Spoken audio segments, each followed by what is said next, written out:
search to fill the void, an unfamiliar path with a pulse of its own. 3, 2, 1. Final Encountercast. Interesting conflicts, not conflicts of interest. Typical corporate bullshit. With your hosts, Nate, Robbie, Chris, Nika, and Callie. FinalEncounterCast.com. Ready? Get set? Go! What's up? Welcome to Final Encountercast. Weekly talk show here at twitch.tv/Limit Break Radio. At our new time at 1 p.m. here on this channel. Thank you guys for joining us, all 100 of you joining us right here at the beginning of the show. Scratch that, 120 of you that are joining us right here at the beginning. Thank you for joining us. If you're tuning in expecting Limit Break Radio, just want to make note that if you're a live listener, that's now here at 4 p.m. So you can come back. If you want to hear all about the latest of the European Fan Fest, come back here at 4. But don't go away. We've got a great show for you today. A lot to talk about. And if oh my God, do we have a lot to talk about. If anyone's wondering, yes, Nika did get the PewDiePie treatment from us. Yeah, so last week we decided to play a little joke on our fellow host Nika, and just kind of throw her out there, because everyone's like, "Oh, Nika, you should do your own show. Oh, Nika, why do you put up with these guys? They're Nika, such assholes. You could totally carry the show by yourself." All these little white knights that come out for her. So we were like, all right, let's line up a panel of the best FF14 podcasters and put her out there and see how she does. And she did okay. Well, okay, let's give her some credit though. She did okay. The best and Fusion X. You're not wrong. She did, rude. but we thought that she led such a civil discusussion that maybe she could do with a week off this week. None of this was funny at all. I know, it really wasn't a funny show. Oh, White Knight's already coming to her aid. K-Coon saying, "So you're all still attacking Nika again?" Oh, come on. Wow. Someone's not up on the joke. Anyway, we told her she can sit this one out, because no one conducts a civil conversation on this channel. Right. She's definitely not at a con this weekend. That's right. It's so not cool. Anyway, thank you guys for joining us. Got a lot to talk about today. We got a lot of news to cover. There was so much going on, but we also want to talk a little bit about Checkpoint, because we're now 2 weeks into Checkpoint. Big news coming too. Yeah. So this week we saw the premiere of the show on 107.7 The Franchise in Tulsa. So if you live, not in Tulsa, but at Oklahoma City, Tulsa. So if you live in Oklahoma City and you want to catch us, that's Thursdays at 10 Central. Is that Central? That's Central, or is it No. 10 Mountain is ESPN Denver 1600. Right. Yep. Time hard. It is. It is a little complicated. So, but yeah, we're excited that we've gotten a pretty big response from the two shows that we've put on so far. We're excited to have our third one this week, and so far, I think that the show is going very, very well.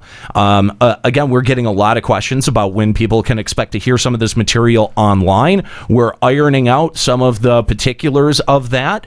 There may be someone who steps in and helps us solve a couple of problems that we're having at the moment regarding some music licensing issues, but we're working through that, and hopefully we'll be able to come out the other side. And if you want to be able to hear them and you're not within any of the areas, make sure you pay close attention to our social media, Facebook and Twitter, because we're always tweeting out when they're going live, as well as the link to be able to listen live online. Yeah, and we mentioned this last time that we would love to see the streaming numbers around this show really be increased, because I think that if if these radio stations see that there's a big interest in an audience like this, that, you know, we're going to be able to do a whole lot more with the show. We're going to be able to reach more radio stations. Again, you know, the radio industry is a very much a follow the leader type of industry. And, you know, the more stations, the more cities that we have signed on, the more people that we have engaged, that is all kind of, you know, works together to put out there that, like, we want major media representation. We want a show that talks about gaming and more than just, oh, hey, look at this thing that all the kids are doing. Like, it's evolved beyond that. So we think that we've put together a show that has evolved with the gaming industry to where and what gamers talk about and care about. So without being looked down on or spoken down to. Oh yeah, the Pokemon game is cute, but I've grown out of that years ago. Right. Yeah, exactly. So, you know, we'd like to encourage you guys to catch the show. We're working on a listen page right now that has all of the details on where you can listen live and all of the links to listen live, as well as full affiliate information. That's over at checkpointradio.com. And then, as Robbie had said, pay close attention to our social media. Check PT Radio on Facebook and Twitter. We're going to be letting you know when you can catch the episodes live, as well as sharing stories and information. So please head on over there if you're a fan of this show. You know, you'll want to catch the next evolution of that, which is essentially Checkpoint Radio. So anyway, all right, we got to check out what's going on in the news. So let's do that. Throw it on over to Joe. Let's take a look at what's going on in the news. I'm here to do the news tonight. And that's the way the news goes. Ladies and gentlemen, we interrupt this program to bring you important news. Here's a story that's out of this world. Well, a week after winning the Madden Bowl, Chris W. McFarland has had $3,000 of the $75,000 prize he won deducted. The deduction came after posting inappropriate messages on Twitter, and after a warning, he persisted in posting said messages, leading to the $3,000 fine. Apparently the messages were racial. Like, I haven't even actually looked at the messages. Does anyone know what they actually contained, or were they deleted too quickly? I know that they were deleted. I haven't seen what they were. I never saw what the actual messages were. I mean, it's just like, we're gonna get into this. I feel like this is gonna be a repeated theme here on the show today. This speech policing, but. This sketches me out. It sketches me out big time. I'm on both sides of the fence because depending on how bad they were, I feel like it's nice that we're finally getting to a point that certain types of behaviors are being punished. I mean, at least he wasn't like straight up like, you know, banned from Twitter or something, right? I mean, we've always said, yes, free speech is a thing, but so are consequences. Right. And when you're representing an organization, like, I get that there's certain, you know, responsibilities that you hold as a public face for that. Not to mention 3,000 out of 75 isn't really that much. Well, and they also stressed that the fine happened because he was warned and then continued doing it. Well, and that just kind of shows that he's a fucking idiot and an asshole. I mean, that's still $3,000 though for some tweets. Decent chunk of change. Yeah. For the first time ever, North Americans were invited to compete in the Dance Dance Revolution World Championships, and wouldn't you know it, America came to play. Congratulations go out to I Am Chris for Life, who will be bringing the first place title back home to America. What is it with all these Chris's being in the headlines? Another victory for America. Yeah, okay. Yeah, it was. It was. This is pretty cool, actually. I watched him play through, and it's like, if you've gone to an arcade and you've seen someone like who's super good at Dance Dance Revolution, you get what's going on, but it's like, oh, he's just that much better. Does he do the bar thing? Yeah. No, everyone does the bar thing at pro play. Is it really dancing at that point? I feel like, especially in pro play, I feel like that should be like a no thing. Like, you can't touch the bar. If you use the bar, it's like a penalty or something. I like it. I was always against using the bar. New York Attorney General Eric Schneiderman has filed suit against Time Warner for knowingly defrauding customers on internet speed. The claim also mentions bottlenecking speeds to coerce better terms with Riot Games and Netflix. Like, this is even that surprising.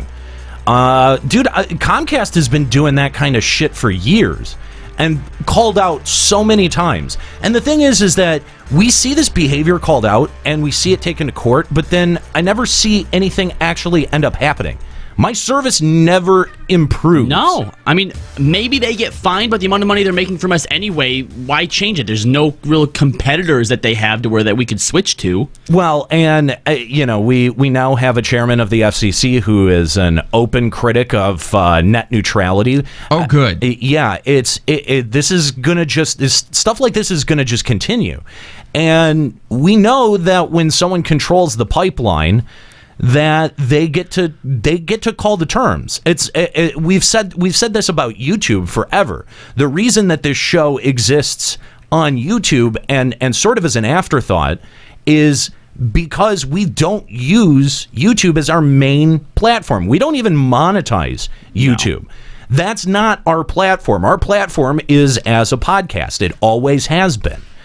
And so, that's a platform that we can control a lot more easily, because if you want something removed from YouTube, you follow a copyright, you file a copyright strike for something minor, and get we dealt with that earlier in the year where someone didn't like something that we had up. It wasn't even the actual game developer who we had on the show, but it was some anonymous third party that was acting in their behalf. But when you have a system like YouTube and a service like YouTube, they will always side with whoever has the bigger pocketbook or whoever has more power in the situation, and that's usually who they consider the copyright holder. And so when you do something like a podcast, in order to have something that we say removed from the show, you actually have to get a cease and desist involved. Like, you have to get a lawyer involved. And at that point, we get the lawyer that we have on retainer involved. And we find out, is that legitimate? Is this is this even a real claim? Is this even a real law office? That's happened a couple of times where we've gotten fake C&Ds sent to us that we've sent to our counsel, where we've had to go, is there any, is this actionable? And they go, this is garbage. Like, they literally like throw it in the trash and go, somebody made this in their free time. Like, this is in no way enforceable. This is actual feces in an envelope. Yeah. That's how you know you're in the big games. But you got served. But again, you see these kinds of attempts to control people's opinions and voices on platforms that they don't control. And a lot of people talking about, like, oh, get into the PewDiePie thing. That's going to be the main topic of the conversation here today. So yeah, we're going to get deep into this, because when you rely on a platform that you don't control, and you rely on a distribution method that you don't directly have a stake in or influence in, and really all you're driving is numbers, like, that only goes so far, as we've seen with PewDiePie. So, it's definitely a conversation that needs to be had, and a lot of stories surrounding this issue kind of popping up this week. Pokemon Go players finally got what they've been waiting for this week. No, not battling or trading, but legendaries. No, not that either, actually. Actually, Gen 2 arrived this week. The patch adding the next 80 Pokemon, evolution items, new berries, and new behavior when trying to catch Pokemon debuted this week on Thursday. So I know that this has gotten me to play a little bit more. In fact, as we were getting ready for the show, we had a couple of cool Gen 2 Pokemon pop, including a Skarmory that dashed on me after my first Ultra Ball. I caught it. I was very mad about that. I didn't. I also caught a Shuckle. And a Shuckle that I didn't even see on screen. That was frustrating too. All right, let me share my Pokemon woes with everyone. All right, so I finally decided to get back into it. The whole Gen 2 thing. These guys are all talking about it. I'm like, all right, sure, let's re-download it. Phone tells me that my Android iOS doesn't support it, or OS doesn't support it. So I have to update, right? So I spent all last show trying to update. Finally get home, it's all downloaded. I go to install it, and it freezes on the little Samsung symbol, right? So I have to go through some whole rebooting crap, blah, blah, blah, blah, blah, blah, blah. It factory resets my phone. So I have to re-download all my app, change all my passwords, all this bull crap, and it's still Android 5.11. And now when I try and update, it tells me you're all up to date. You lose. I do. I lose. I mean, Nate, you're on S5, right? Yeah. How is yours more up to date than my S6? Well, who's your provider? I have an unlocked one.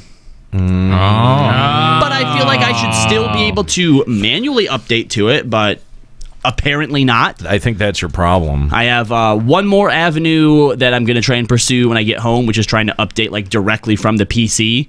But beyond that, Verizon is mine. So I think that is maybe why. That maybe has something to do with it. I don't know. Maybe. It was something, and like for those who live outside of Michigan, it was 65 degrees here yesterday on February the 18th. It was kind of the perfect day for Pokemon Go playing. Dude, it was like that first weekend of Pokemon Go all over again. My city was just flooded with people playing this game. I went out last night to go see Run the Jewels, and fucking Royal Oak was like that too, man. There were just a ton of people out last night. Weirdly, there were a lot of people that were in those like pajama onesies, like a lot of people, like a noticeable amount of people. Too many people, really. Yeah, it was weird. Were they at least Pokemon pajama onesies? No. Oh. Yes. No, Weird asshole. I feel like there was like some kind of weird promotion that was going on at all the bars because like it was that many people. It was like doubly busy in Clawson because it was also our city's like annual like Fire, Ice, and Spice Festival where you have fire eaters. That sounds ice like carvers. the gayest thing I've ever heard. Oh, it was not great, but it's got fire eaters, ice carvers, and spicy food basically. Not a good day for ice carving. Actually, that doesn't sound that bad. No, it's usually great, but it's usually cold enough for ice carving. So it was just fire eating and spice eating. Ice meltings. Yeah, Ice melting, exactly. You can go watch ice melt. Who'd have thought it would be 65? That's true. Although I want to hear from the chat, because I did see someone say Gen 2 best gen. But I'm kind of curious which Pokemon in Gen 2 is everyone looking to catch? Like, what are the big ones that people want? Delibird. Oh, okay. God. What? Oh, come on. Like I can They haven't even found Delibird yet. No, they haven't. Like I can see Shuckle because he has like a weird kind of useless, crippled sort of thing to him. Like, oh, that's cute. And But he's awesome in that game. But Delibird? Delibird's great. Skarmory was one of my big ones. Skarmory's cool. Yeah, He's I'm metal. pretty I got pretty He's got a butthurt flying about and a not getting steel that. move. Yeah. He seems pretty decent. I'll tell you why. Tyranitar is awesome. Mismatcher coming in with Tyranitar. Crow Nocturne saying Sneasel. I've caught a bunch of Sneasels already. Houndoom I've got. I've got one of them. Not Houndoom. I've got Houndour. I'm working on the Houndour. X-Wing mentions Ampharos, and I am so excited for Ampharos because finally I'll have something to use against Vaporeons. A good Pokemon for Vaporeon. Infinity Fox says Umbreon. You know, Mareep come from 10k eggs. Wow. Oh my God. That's why I haven't seen a Mareep yet. Wow. If I was playing Sizor would be my number one go-to right now. Sizor. I'm like, I've got the candy. I've got the Scyther candy. No problem. I just need that metal coat. Oh, guys, look, Joffrey Locke's trying to make a joke by saying Retardmon, but what he doesn't realize is that no Pokemon actually has Mon in the name. You're thinking of Digimon. Nice try, Grandpa. Idiot. That's fun. Good times. Yeah. There was another one that I was because at first there was a ton of Sneasels in Royal Oak, and I was catching a bunch of them, and I was like, yeah, I'm gonna get that Weavile. Oh no, not this gen. No, that's not for another two or three gens. But so what do you guys think of the key item system? Because we had kind of speculated about how it was going to work. It does. So they do come out of Pokestops, and they are very low drop rate. I don't know if they're even, their distribution might even be attached to the daily bonus. I have no idea. I've not even fucking seen one. Do we know if they're like, once you have it, you have it? No, you consume them. You consume them to do the evolution. Ooh, that's crazy. Yeah, I went from 250 items in inventory to overcapped at this point, and I still have yet to see one item. Yeah, I mean, I was hitting Pokestops all yesterday. I was out and about. Like I said, I was down in Royal Oak, which is a great place to hit stops. I even had my backup battery, so I was like really set. And I I did not see one key item come out of that at all. Wow. So the couple of key items that you can, so there's the upgrade disc for Porygon, there's King's Rock, the metal coat, Dragon Scale. Dragon Scale, that's right. I even forgot about Dragon Scale because Kingdra. Kingdra, yeah, I thought Kingdra was a later gen, but no, that's Gen 2. He's gonna be clutch, dude. Kingdra's gonna be a beast, a gym beast. I don't think anyone's gonna beat Blissey. Dude, Blissey is top tier. Blissey is monster. Brutal. Hashtag Blissey problems. I don't know. Tyranitar might. How good in Gen 1 was Dragonite? Great. Yeah? Great. Okay. Yeah, Dragonite was like brutal in Gen 1. There's a guy in my town, and this guy's a total dick. He has a 1500 Blissey in this yellow gym, and it's the first Pokemon in the gym. Oh! No one can train the gym because no one can beat it in time. Oh, dude, that's brutal. It takes forever to take that thing down. That's brutal. Pirate Hunter saying that they got a metal coat in a 7-day spin, so it might actually be attached to that stop bonus. Interesting to note. Thanks for the info, Pirate Hunter. Very much appreciated. But this definitely, I mean, just like an entire generation of Pokemon, it changes the meta. Like when you get an entire new injection of Pokemon to play with, it automatically changes the meta. And it's going to be really interesting to see how gym, the evolution of gym battles is going to go. There's already a Sizer that's in the gym over next to me.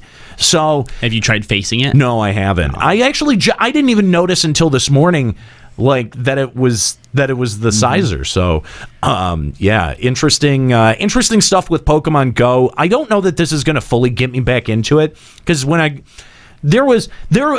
would miss out on either a Kabuto or a Kabutops, because that did happen, I felt it, man. Like I got frustrated and I felt emotionally invested in Pokemon Go.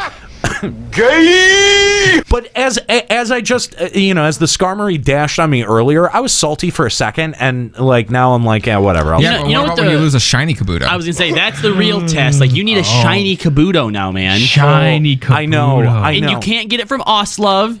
You can't hack it into your game. Shit. You're gonna have to get this legit. Yeah. You can't breed it. The shiny. Can we confirm that they did add shinies with this update? I don't yet have that confirmation. No. Has anyone seen one? I don't. Well, obviously, we know that. I've been kind of checked out of the like community. We have a lot of information on shinies, but I don't know that I've heard anyone say that they've seen one yet. We do know they'll have a special animation when they pop up on screen, so you'll be able to see them on the world map that they are shiny. We know the odds are 1 in 8,432. I think. Where did they confirm that? In the APK, the code. Oh, in the APK. Okay, all right, that's fair. Great. That's fair.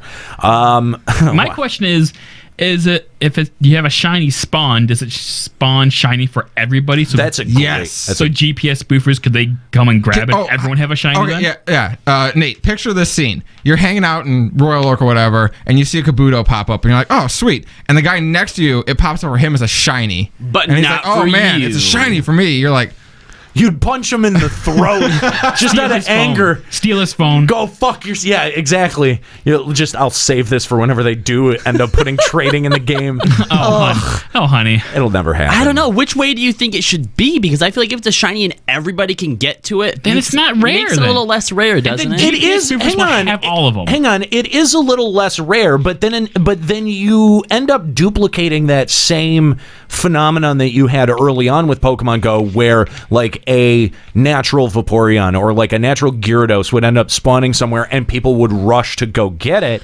That's true. And you know what? You're right. It does kind of lend itself to spoofing, but they've cracked down on that so much. Well, because I guess the way that I look at it is, let's say it's supposed to be 1 in 4,000 spawn, 8,000. right? 8,000. Okay, 8,000. 1 in 8,000 spawn. If it pops up in New York, there's your one, but suddenly 500 people have it.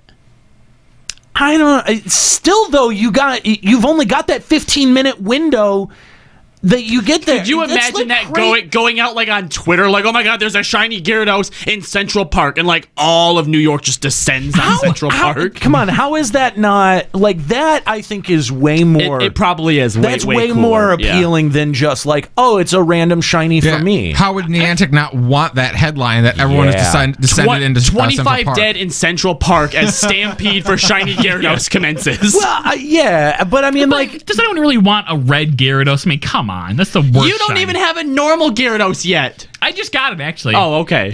I don't have one yet. I feel like having the shinies be personal to you would make 7. Would make the shinies like more of a personal story for you, because then no one else will have that shiny. I mean, that's your shiny that you got right here at this time. You will never forget that. Just like when the Twin Towers fell. But then, oh my God! Clearly, it's comparable. That's totally not where I saw that going. Holy shit! Wow. Jesus, that got dark. Oh my God! Hey, I just got a message. Our sponsorship just got pulled. Oh boy! All 0 of our sponsors. What the fuck, Fat? Oh no, he's not fat today. He's boring. I'm boring. Oh, what the fuck? Was that boring? Yeah. Was that boring? Well, I think no, it not. wasn't boring. No, you're just a terrible person. What does everyone think about the Pinat Berry? Now, hang on. Before we move on to the berries, I do want to respond to that, because I do see some of the appeal in that, but that just means like after it seems like after 8,000 spawns, like whatever is going to be there will be shiny. You know what I mean? Like there does seem to be like I like the idea of. And I think Niantic would like the idea of that viral video of like people trying to swarm to get it for a shiny. Way more, yeah. Yeah. And also, I just really want a shiny to pop in the Safari Zone, because it would be mine. No one else would get it. Oh, so you want literally the exact same thing that I said, but also have your cake and eat it. Yeah, but see, like that's because we don't let people come back here. Like only special people get to come back here. Okay, well, just so you know, the real Safari Zone. If you Twitter a picture of a shiny, there's going to be just like a huge wave of people just overthrowing people are just gonna, like, your start, guardhouse. Just gonna like start jumping the fences and stuff. See, that's actually the type of story I'd like to hear, is that like something shiny pops in New York, right? Someone tweets it, and so then you get this story of this dude who just like leaves his house and just mad dashes on foot across New York City, nearly dying 7 or 8 times to get to that shiny. Yeah, I think that's a little bit more appealing. But either way, I mean, either way they do it. Out of that. Either way they do it. No, they couldn't. They made a movie out of that. A Pokemon Go movie. They could make a movie out of that. Maybe a short movie, like a little short. Yeah, like better than a movie about Tetris. 7 minutes at most. Oh, you're not wrong. Well, Jax is never wrong. Anyway, so yeah, no, I think that either way that they did it would probably be okay, because yeah, you got a story attached either way. But I like the I like the big like public mayhem aspect of it. The potential riot of it. That's the part that I like. You were asking about the berries. The berries. Like does anyone else like love the Pinat Berry? It's a cool concept. It is. I don't really. I throw away the Nanab Berry. Yeah, I don't care about that one. Is that the one that slows them down? Yeah, just get good.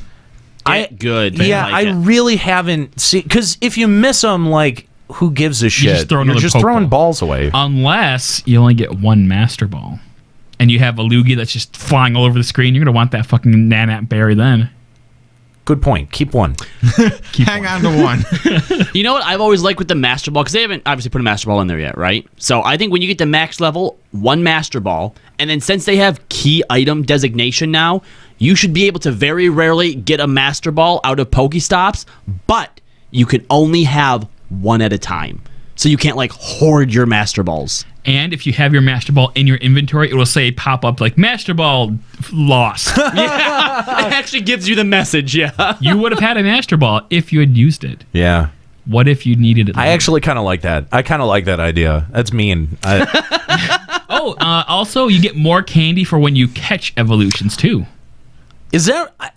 I thought that I saw that. Oh, that's good. That's a good change. That's That's something cool. that we said they should have had to begin with. Yeah. Another caveat for the Master Ball: it's a 100% catch rate, but you do have to hit the Pokemon. Yeah. That's so you can just- still So miss. you could waste it. Yeah. Okay. Yeah. I like that. How garbage! Like you Oh, remember back man, in I the like day when that. you'd occasionally throw and it would just curve off to the right for no reason. Yes! Oh, how garbage If you would didn't feel? flick it right, it would just fall. Yeah, just straight down. Yeah. Oh yeah. I totally remember that. Ugh. Woof. Yeah. Meow. I like that. I like that idea. I like it a lot. Also, in that like Master Balls have weird weighting to them. It's heavier. Yeah. You have to throw it harder. Yeah. Exactly. Oh my God. So you can't ever practice with it. Oh, Niantic could be so mean with this. Master Ball's the troll ball. I like it. Let's make that happen. I do like the Pinap berries. That's a pretty smart idea. And you know, when you're catching something that doesn't really matter, it's a nice item to burn on it sometimes. I love it because I can catch a Magikarp down here for 5 candy instead of 3 and get ever closer to Gyarados. That's a good point. 70 to go. That is a good point. But How are you so far behind? Yeah, seriously. Like even I was close to a Gyarados before I stopped playing. Do you guys have Magikarp spawn in Flint ever? If you went walking like downtown, you'd see him here and there. Yeah, downtown at the river. Every Magikarp I've caught has been here. I've never had one spawn anywhere else. That's fair. I've been walking my Magikarp for like 20 kilometers. Oh, honey. Which is, by the way, it's hysterical when you're walking him because it just still has him like flopping next to you. It's so funny. Put him in water. You're killing him. No, I'll put him in water when he gets good. I'm really curious now what it looks like when you have Magikarp as your first Pokemon in like Heart Gold and Soul Silver. Like, does it just flop behind you? That'd be kind of cool. Anyway, yeah, I like a lot of these. I like a lot of the changes and a lot of quality of life stuff in this one. a lot of the quality of life stuff is good, but still. Oh my God, the outfits. Oh Jesus! No, forget about the outfits. Transferring multiple Pokemon. Well, that's like 2 updates ago. Yeah, you that's stupid. How long? Has that been for 2 updates? Yeah, it's been there. Yeah. Have you seen Chris's outfit? Oh, it's so good. He looks like the Hamburglar. How much money did you spend on it? 0 actually, because I had like 14 gyms at one point. So yeah, he lives. right. Wait. He lives in the Chernobyl of the United States, so it's pretty easy to keep a gym. Because nobody lives there. Because people have wait. You have to actually moved out because the water is poison. Yeah, you have to buy outfits. You buy outfits with now. coins. You can. You don't have to. Yeah. I have 1,000 Pokemon inventory and 1,000 bag inventory. And to be fair, cash left over. To be fair, Nate, a lot of people in our area play it. There's just this like really uneasy piece where it's like, look, if you don't attack our gyms, we won't attack your gyms. And then Yellow can just die. Everybody gets coins every day. Except for Yellow. Well, of course. Yeah. There's just an understanding between Instinct, or not Instinct.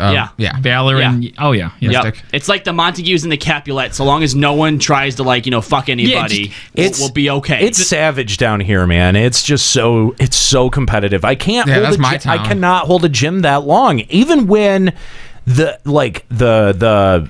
had kind of bottomed out, and people were not playing. The hardcore still wanted their coins. Yeah.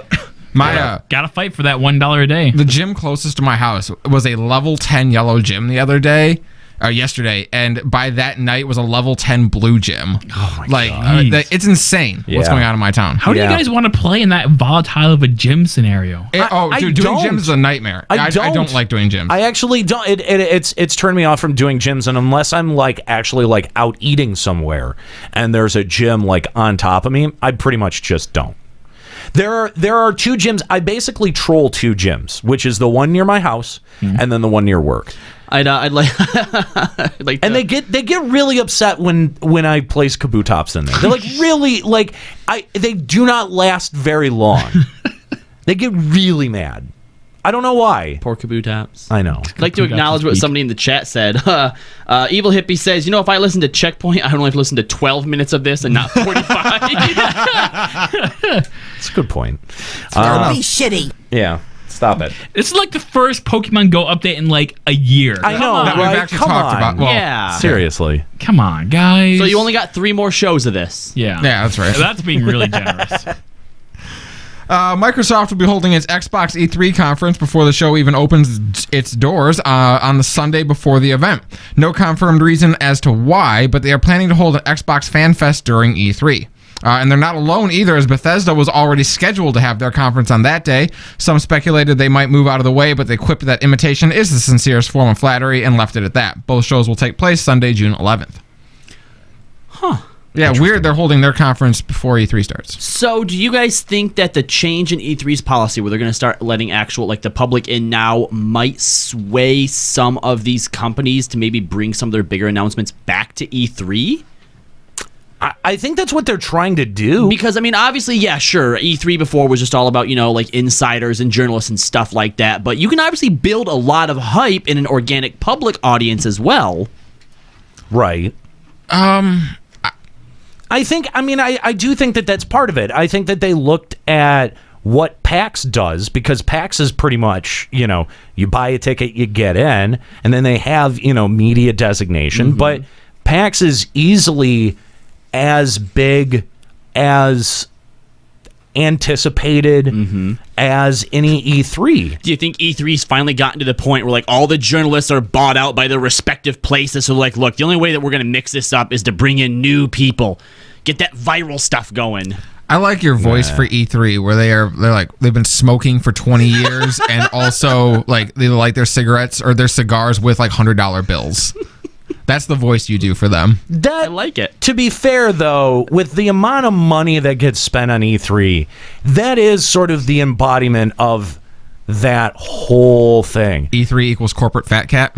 It's just excess, over and over and again. It just, for years, it's been nothing but excessiveness. And that I think defines it a little bit, yeah. That's fair. A package containing $10,000 worth of SNES games has gone missing in the mail. A collector by the name of Bew had been working on digitally archiving every Super Nintendo game ever made in every region. While he fronted the cost for much of the library, he soon found himself running short of money and worked out an arrangement with a fellow collector to receive games, 100 at a time, archive them, and send them back. The second such shipment never made it to Bew via USPS and mysteriously went missing in New Jersey on its way. That is awkward. Insane. Dude, that sucks. That's awful. And he's like, since then, he's canned the project. He's not working on it anymore. Oh, it's completely shut him off to finish. Oh my gosh. Yeah. Wow. Yeah. Okay, so here's my thing. Obviously, if you try to go, like, you know, to like, you know, what was it? FedEx, USPS that was doing it? USPS. Okay, so obviously he insured those, right? So, I mean, is that something that's going to be, like, looked into? I mean, most people probably scoff, oh, some missing video games. But $10,000 worth? Well, that has to be investigated, dude, right? Apparently they weren't fully insured. Like, the guy who sent them is out some money. Why would you do that? Yeah. That's $10,000. I know. He said he's taking a chunk out of every paycheck he gets to pay the collector back, but he's just done with the project. Wow. Oh, my God. Whoever you are Satan. Wow. That's a terrible person. To just jack that, like... Oh, you really stepped in it, Mike. You know that's just some fucking mail worker who, like looked inside and was like, oh, shit. I bet I can get some money on eBay for these.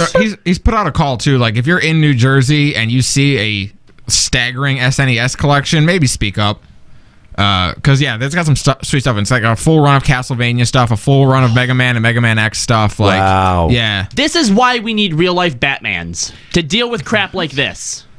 Video game Batman? You think Batman is going to be concerned with $10,000 worth of video games? Well, he should be. He's going to be concerned with, like, the Joker. Somebody should be. What if it's the Joker who took these? Can we get Why would the Jokers take $10,000 worth of games? We need a C-list hero who's going to help us with this. Which superhero would spend his time on this case? The Flash. He probably Actually, would. Season 4 of The Flash. The Flash would do it out of enthusiasm. He'd be like, guys, hold my beer.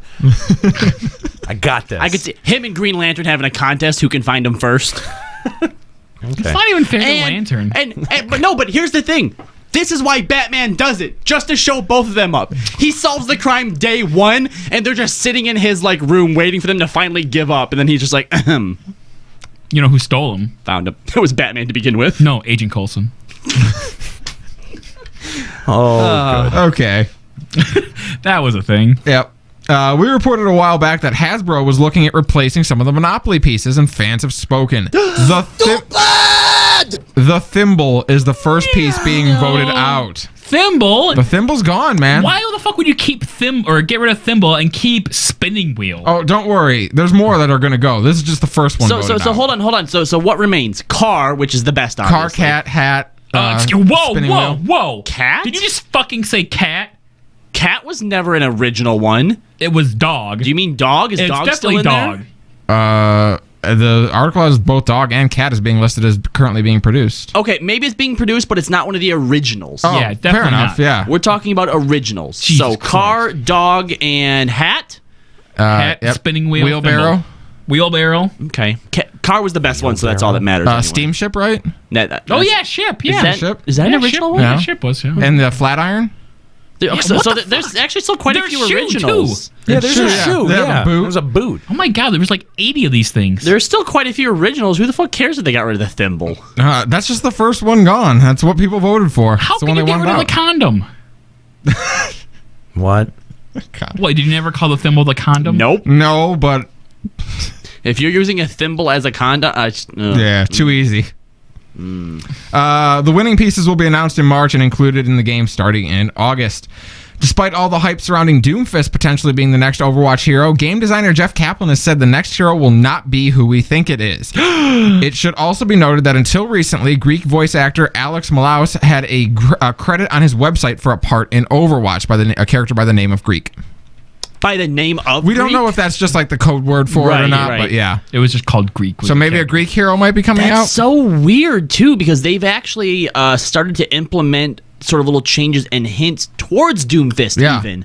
Okay, well, keep in mind that when Anna came out, there was no hints towards Anna. It was all like pushing towards Sombra. Oh, it was still Sombra stuff, wasn't So it? I bet we're gonna get like a blind like just someone out of the blue, and then Yeah, there has been Yeah. other messages from the Overwatch team saying that currently they're working on multiple new heroes. So, oh, that's exciting. how would a Greek hero play? Like, what's the most race thing you can think about for Greek people? Hercules. Hercules. Yeah. Yeah. Some type of tank. I'm picturing like Sophia from Soul Calibur with the giant tits, and she's like wearing cloth. That's what I think of when I think of Greek people. Some dude. It's gonna be some dude in a toga with weird curly hair who probably has a bow and arrow. Zeus. He's a lightning sniper. Oh. This Snipes game with is lightning. This game is turning into Smite way too quickly. Can it not? Please, that'd be great. Because Smite's already a thing. Well, it doesn't matter because people are still going to choose Bastion, Hanzo, Widowmaker. Grindy McGrindy says he serves up May. flaming cheese. There you go. Opa! Yeah, that's pretty much the only thing I know. That's all the Greeks have, right? Is cheese that's on fire. Isn't all of Greece on fire? I mean, Isn't all of Greece on fire? it was for a while. You stopped? Yeah, Did it stop? I think. I think so. Not everyone's dead, so probably. Nintendo looks to be following the trend of modern games with a DLC pass for their upcoming Breath of the Wild. The pass is $20 and includes 2 content patches, which added new difficulty, a quote Cavern of Trials, a new original story, and a new dungeon.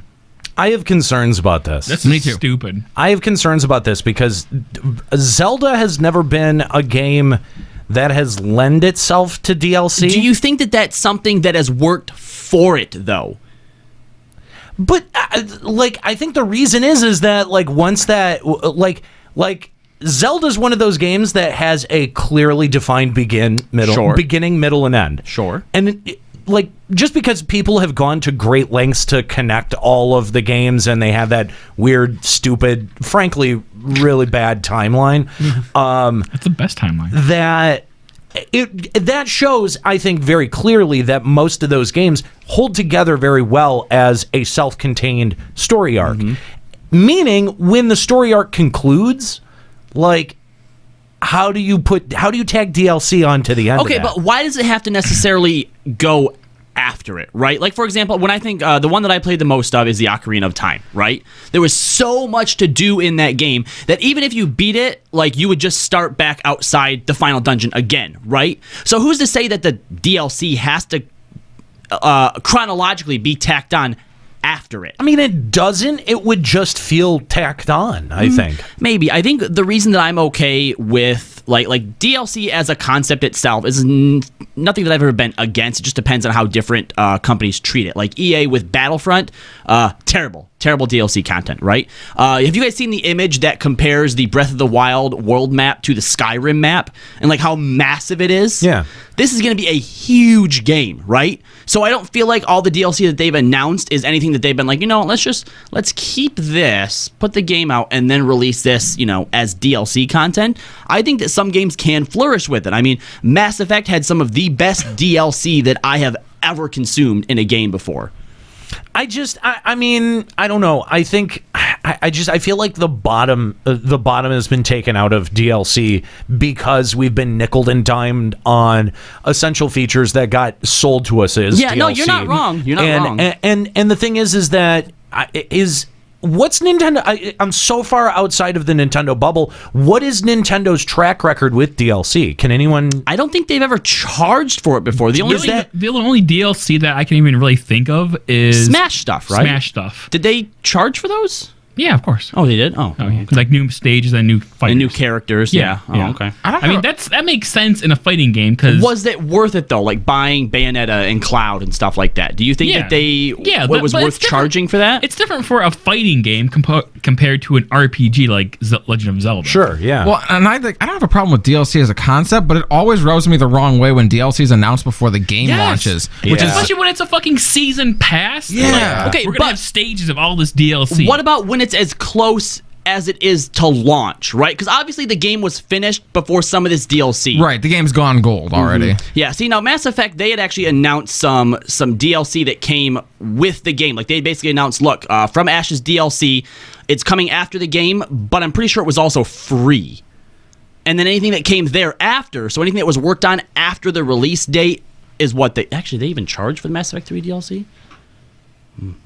You know what I wish they would do is just release the game, and when people are still on their fever high of how good the game is, say, okay, now we're gonna have more of this game come out as a DLC. Yeah, that would make it so much more widely better received. Use it as a marketing pivoting point. Someone in the chat mentioned that Ocarina and Majora's Mask is ostensibly a DLC add-on for Ocarina of Time. It is just picking up the story of Ocarina of Time. Okay, fair. And that is Majora's Mask is my favorite game in the series.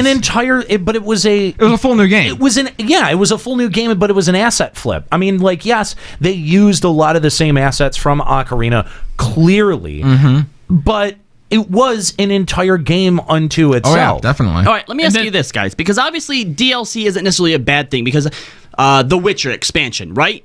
That was pretty widely acclaimed, too. In fact, didn't that get, Game of the Year or something like that? Yep. Okay, so coming out with more content after a game's release obviously isn't necessarily a bad thing. I think the big question here is that Nintendo's never really done it with Zelda before, so how is that gonna work? Right? That's ostensibly the big problem here. Yeah, I mean, part of it is definitely that Okay. I don't think that Zelda's a series that would lend itself well to something like that. This is why I think I'm okay with it, is Nintendo is so notorious for never changing up their formulas when they work, right? But for me, Zelda has always been, I feel like it hasn't really gone anywhere recently. I wasn't a big fan of Majora's Mask. I never played Wind Waker. Twilight Princess didn't really sit well with me. I've always felt like there's something else that it needs. They need to change something up, and maybe this is, even if it's not good for Zelda, maybe it's the start of that, of them finally trying to I don't know, capture some aspect that, Sony and Microsoft have, that they just have it now that they actually have a platform that can support more third-party games. I don't know. Well, it is nice to see Nintendo take a tiptoe outside the box. Bubble. It's a bubble. The bubble, yeah, for them. It's not something they typically do, so maybe it'll work out for them. Keep in mind, Nintendo, when they do DLC, like Ocarina of Time, they made Master Quest, which is a whole different game, and they just charged new game price for that. And then they also had some side-scrolling Mario game on the Wii. And then they made Super Luigi Brother, which was the same engine and stuff, just added more games. So the Nintendo policy for DLC is just making another game using the same engine and then charging you full price for it. So I guess this DLC is better. I mean, yeah, they do asset flips a lot, but I don't think that you can say that it's the same game with a different sprite. It's not that lazy. They actually go to the to the extent to actually develop another game. It may be using the same assets, but Ocarina of Time and not Wind Waker, Majora's Mask. Yeah, that's two different games. So Master Quest was the same story, same everything, just the dungeons were all rejiggered. How long did it come out after Ocarina of Time? Years, 6-10 years. On what platform? GameCube. GameCube. So that's right? really just more of like a remastered version. Yeah, that's a remaster, and it's a higher difficulty. Hang on, that came along with something else, didn't it? Like it was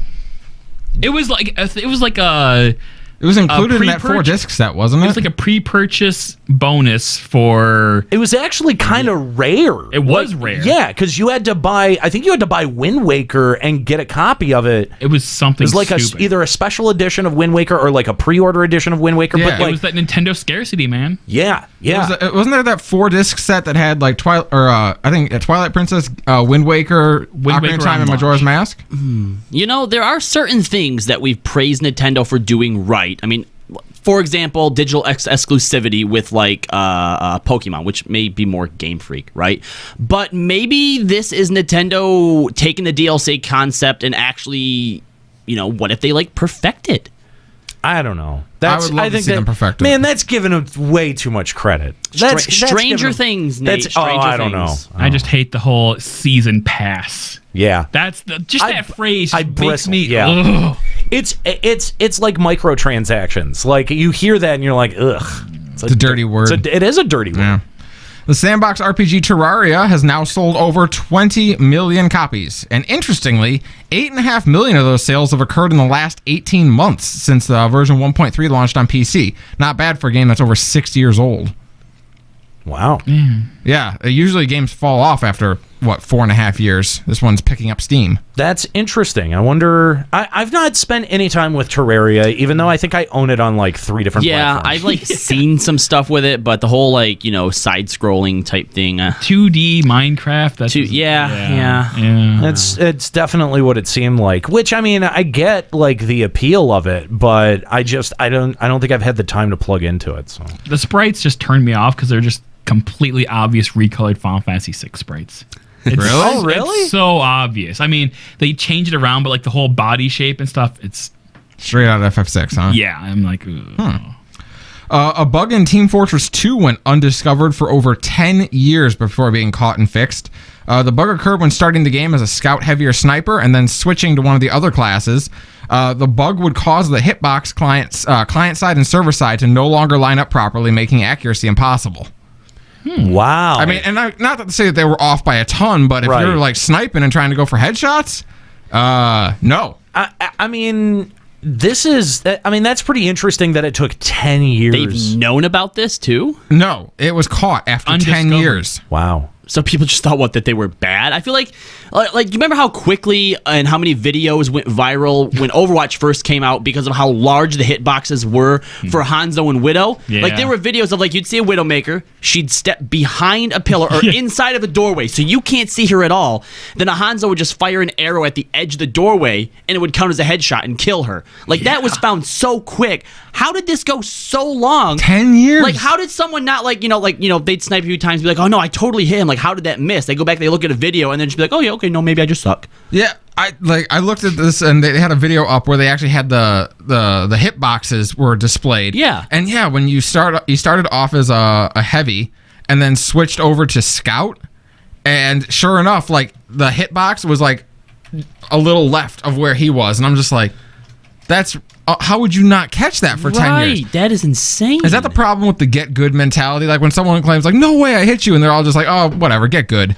And it's no, actually, maybe something was wrong. No, because you know what? If he would have got good, he would have learned to adjust his aim a little bit to the left. Or he would have noticed how off it was. Stupid idiot. But at the same time, it only happens when you start as one class and then switch to one of the other appropriate ones. It couldn't have been all the time. I don't know.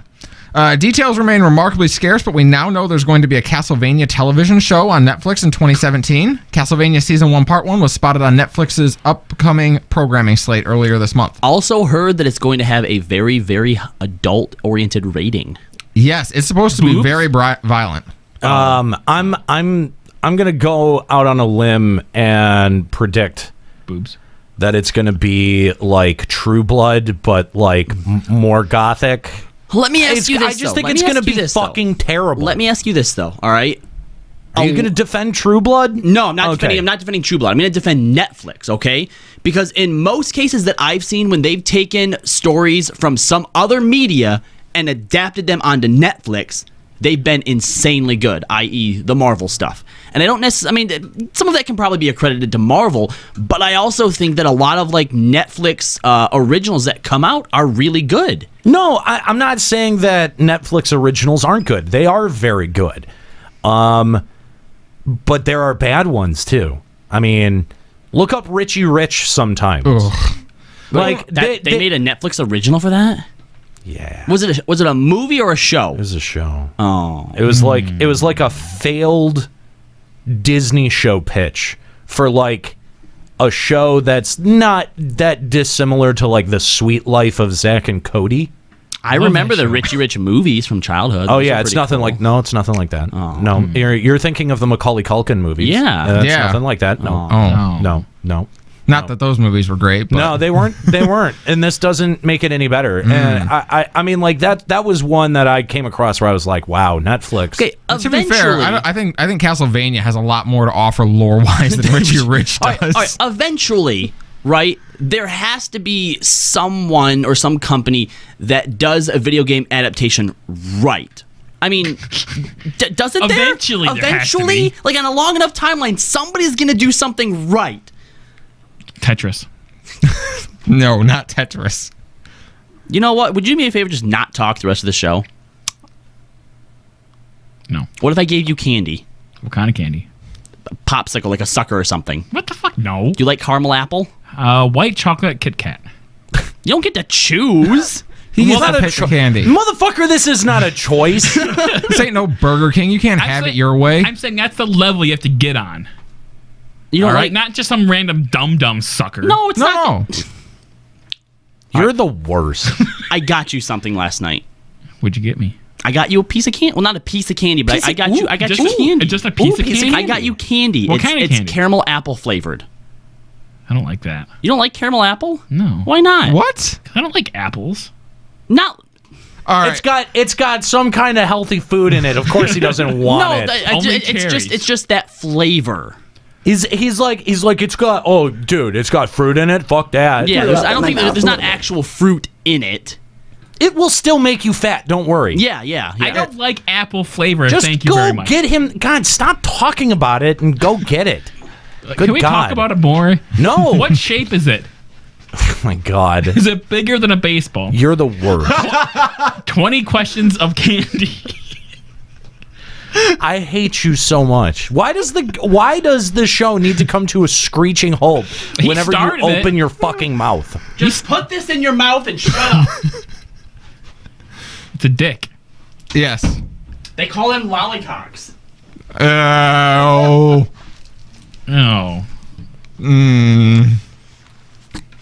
Is it chocolate? It's got wrapping on it. You can't smell it. He's trying to smell it through the smelling it. wrapping. Yeah, it smells like plastic. What a fucking idiot. Come on, unwrap it and try it. Everyone wants to see. You can't eat during a show. If it's going to shut you up, I'm okay with it. Yeah, Do you really think that's going to shut me up? No. Yeah, you're stupid. This is the only show we have cameras for, so you're going to need to... There's no way you're going to have to put that dildo in your mouth. There's no way that the audience is going to let you get out of this without putting that in your mouth. Yeah, I'm afraid so. Wait, can we even show this on Twitch? Will we get banned? I hope they ban us for this. Fuck it. I hope this is what pushes us over. Who cares? I hope Twitch hears your Twin Towers joke from earlier and says, whatever, and then bans us for this. All right, fine. I've never seen him hesitate about food like this. Because it's I did once. They had what he refers to as the cock straw at Burger King. They had like a special shake, and it came with this straw that was like two of my thumbs together. It's weird that it has more to do with the shape than it does the actual food itself. It smells awful. Have a Scalia smell it. Yeah, smell this. You just smell my dick. Man, well, no, actually, it does smell pretty bad. Right? All right. Can we get a smell all across the room? No, I'm definitely not smelling your dick. Just try it. I'm definitely not smelling your dick. You know what it smells like? It smells like one of those bit of honeys. I don't even know what bit of honey is. It smells like that. I guess I got to get on the camera for this. Oh, the sound. Oh, he just bit the tip. Oh my God. Well, that's horrific. Oh, that sound. Bit the tip. It's like Laffy Taffy, but a bad flavor. That's funny. That's what they used to tell me in college. This tastes like green apple and penis. Wait a minute. I know this taste. This just tastes like sadness. I don't know how you can do this, Scalia. Does it taste like... The ones I have usually taste better than that, I'm sure. Does it taste like salty tears at all? Because I'm just saying, you may have gotten to the center of it. Let this be a lesson to you, Chris. Eat more pie or drink more pineapple. Robbie, is that cream filled? Please tell me it's cream filled. He's gonna have to go deeper. I'm not getting any deeper. It tastes awful. All you did was the tip, all right? You have to really work for the good part, okay? It's true, you do. That's a definite lie. It gets better. You get used to it. It's an acquired... You guys speak from experience, It's an apparently. acquired taste. It's an acquired taste. I wouldn't say that. Not acquiring it today. I'm glad All this right. has a lot to do with Castlevania. Lloyd says he just circumcised it. He did. That's kind of what happened. I don't know. That thing was pre-circumcised. This is the official Final Encounter cast bris. If Skuro was here, he'd probably deep throat it. He definitely would deep throat it. And on that size, you could go balls deep on that thing. He would have deep throated it with the wrapping still on. Jesus. An episode of Amazing World of Gumball has taken RPGs to task, poking fun at some of the more ridiculous stereotypes in the genre. In the episode, Gumball and his friends are trapped in an RPG and have to play their way out by stealing items from neighbors, picking immature character names, leveling to face a final boss, and of course, dealing with an awkwardly placed shrub in the road. Yeah. I saw a little bit of this episode, and it was actually really funny. Like, they get to, like, they're stuck because this shrub is in front of them, and they're trying to sit there, like, trying to figure out why they can't just walk on the lawn to go around it. So he pulls out his, like, inventory and tries to use the axe on the shrub, and it doesn't do anything. Then he tries to use the saw on the shrub, and it doesn't do anything. And he's like, this is dumb. Both these items should work on this. Why do we have to go find something else? I'm like, this is actually more clever than I thought this show would be. Look, that show is actually really good. I love the Amazing World of Gumball. Yeah? I think that it's one of Cartoon Network's most underrated shows. I'm a big fan of Steven Universe. I think Steven Universe has got a lot of heart. But the Amazing World of Gumball, even though it may not have been as consistently funny as something like Regular Show, or quite as clever or in like a world building sense as Adventure Time, but it definitely found its niche. Like, it found its voice, and its voice is really, really funny, but it's really fast. Like, their jokes are so fast and sometimes so subtle. Like, they've got a lot of background jokes. Sounds like Rick and Morty-esque. It is a little bit Rick and Morty-esque, and it's, I mean, like, some of the jokes that they throw in there are so smart that I'd actually compare it to, like, Archer, where Archer, like, not everyone is going to get the Bartleby the Scrivener reference that Archer throws out there, you know what I mean? So in the same way, like, Gumball isn't nearly as filthy or as hilarious, but it has those same types of jokes where if you're well read, you're going to have a better appreciation for it. Fair enough. How do I like it? I have no idea. You're a dummy. We should have a live stream of him watching that show and trying to get it. In case you needed more confirmation that Japanese TV is weird, the Toyota CHR is featured in a commercial using Street Fighter 2. The commercial features Ryu getting in the car, driving through the various levels in the game, and finally the car whooping up on M. Bison.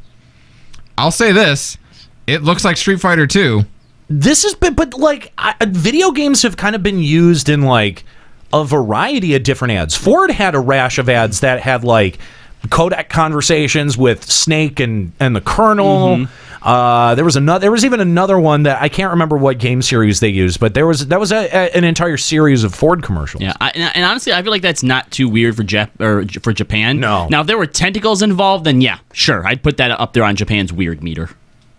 Weird. Or if like a tiny man drove out of your television, that's like something that Japan would do. I don't know how they do it, but that, like a big fat guy in spandex, like doing squats. That's definitely Japan. What? I mean, you're not wrong. Yeah. But Japanese game shows are I'm not sure where that came from. Japanese game shows, however, are some of the best television you'll ever watch. Like, as weird as they are, like... But, dude, like, gaming is popping up in more and more, like, pop culture sort of stuff. You mentioned the commercial. Last night, I'm out seeing Run the Jewels. The DJ that's opening for them literally, like, had an entire portion of his set that was chiptune versions of like classic throwback hip-hop jams, and then he straight up like had a Zelda remix in there that he mixed into Crass. It was just one of the craziest fucking DJ sets I've ever heard. One of the paintings that at the show that I was at last night, the subject had a Zelda tattoo. Yeah, in the painting. Yeah. I mean, it's just it's a thing that. It's funny because it's like this kind of like codified language that like only other gamers really understand that other people don't. Like there's an entire generation that is kind of walled themselves off from video games and labeled it as kids stuff. And so it doesn't play a role in their life. They don't understand those references. They don't understand those immediate audio references or visual references. But it was what was interesting to me was to be in this sold out crowd, this sold out theater, and watching the people respond to it, because people were really responding to it. They were like, oh shit, Zelda, that's awesome. Like people really like were jamming out to that far more than any other DJ I've seen do a set before a hip hop show. So it was kind of interesting to watch and to note that this is sort of the proliferation of it. By the way, and also Run the Jewels touring in a Gears of War 4 tour bus. So, I mean, if you were, I think everyone who's played Graw 4 knows about that connection. You can actually download them as playable characters. But the show was awesome, and it was really cool to see video games represented like that, even in a space where I was not expecting it. Like I was surprised by that. So that was really cool. So in the chat right now, Juxta's actually schooling people in making fun of him. Yeah, geez, seriously. They're saying that he can't be a Sailor Scout, and he's like, guys, I would obviously be Sailor Universe. Get better at fat jokes. Seriously. And Sonius is like, Juxta equals Sailor Star in disguise. Like, come on. That's the biggest thing you could think of was a star. I'm just going to say that... Sailor Black Hole, because he consumes everything. There you go. There you go. That's a pretty good one. What's the... Sailor Dwarf Star, because he's so heavy. Oh, there you go. There you go. That's about it, though. I feel like that's all. That's pretty much the big things. Yeah, you're kind of running out of huge things to label him as. Now we have to go for like the embodiment of like. There was a Sailor Milky Way, but then they ran into Juxta, and he ate it. Yeah. Fat jokes. Oh my god! It's we got a comment the other week on YouTube about the fat jokes. Very sincere one. Very sincere. Yeah. They basically very, very worried, being like, I know that you guys are all like, friends and stuff, but hey guys, Redditor here. Yeah, it'll get to a point where like it bothers him, but he won't say anything. I think Juxta responded to that joke, didn't Chris, would you like to offer your rebuttal? Yeah, I thought a lot about what he said and how it affected me personally, and really, it's just eat a dick. Yeah, pretty much. Yeah, there we go. But only one, because you have problems with portion control. Clearly. Dangerous. Reading the YouTube comment word for word, that's pretty fun. But the reason I bring it up, does no one remember that we did the Metal Gear Solid video? Like, we did the Metal Gear Solid cosplay? I remember. I see it when I sleep. Yeah, I thought it was burned to your eyelids. I'm just, like... I had that erased from my memory. Lobotomy style. I'm just saying, like... This isn't a fucking mystery to us, guys. Like, we know exactly what the fuck we're doing. Like, we know what our faults are. Jesus Christ, man. We wear them like armor. Yeah, just like how Robbie could never get a date ever. I can get dates. True. They're just bad ones. They're just crazy. Yeah. Good armor there. Made out of, like, tissue paper. I've got mono. I've got a built-in excuse to not make out with anyone. I don't think you're still contagious. You shut the fuck up. I'm just saying. I think that ends at like before symptoms show up. Stop with the fucking logic. Yeah, get out of here, science. WebMD. Yeah. Why don't you go eat a dick? I think Chris has some left.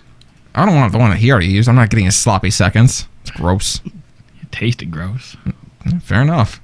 What exactly did it taste like? Like apple caramels and sadness. Apple? You mean caramel apples? No, apple caramels. Apple caramels. More apple than caramel. Too much apple. Is that apple flavored caramel? Is that what that is? Apple caramels? Sure. Good Lord. For more information on the news and other stories, visit our blog at finalencountercast.com. You've been waiting for that for like 10 minutes. You realize that as the news desk guy, it's your job to move us along. Yeah. You've got to move us out of that sec. I will sit here and linger awkwardly until I'm fine with like lingering. the stench from Chris's boy butter. Okay. Made me throw up in my mouth a little bit. Yeah. Yeah. You know, we got some cock to wash that down with. No, I think I'm plenty good on that. You want some boy butter? I'm just saying. He puts boy butter on it. Ugh. Ew. You didn't say ew last night, Daddy. Okay. Oh, hey, where are you going? Away. What? That's an option? No, it's not. All right, so let's talk about this PewDiePie situation because everyone in the chat they're pretty much aware of it. Do they want to hear about PewDiePie? For those that don't know, I guess sometime earlier this year, PewDiePie had made a video, and in that video, he paid a couple of Indian guys on Fiverr. Yep. And I'm not sure if they were in India or what not. you do is you just put it up on Fiverr, and if anybody wants to take it. Yeah. So it happened to been two guys in India decided, yeah, we'll do that for money. Right, yeah. And they held up a sign, and someone videoed them with the sign, I think next to a road, like some kind of road or something. And the sign said, "Death to all Jews." And PewDiePie, the joke, right? So let's explain what that joke. This is a very, very old radio bit. Let's unpack that joke for a minute. What's the joke? The joke, the gag, the bit is to get someone to go out someplace in public and to do or say something outrageous that you in the studio react to.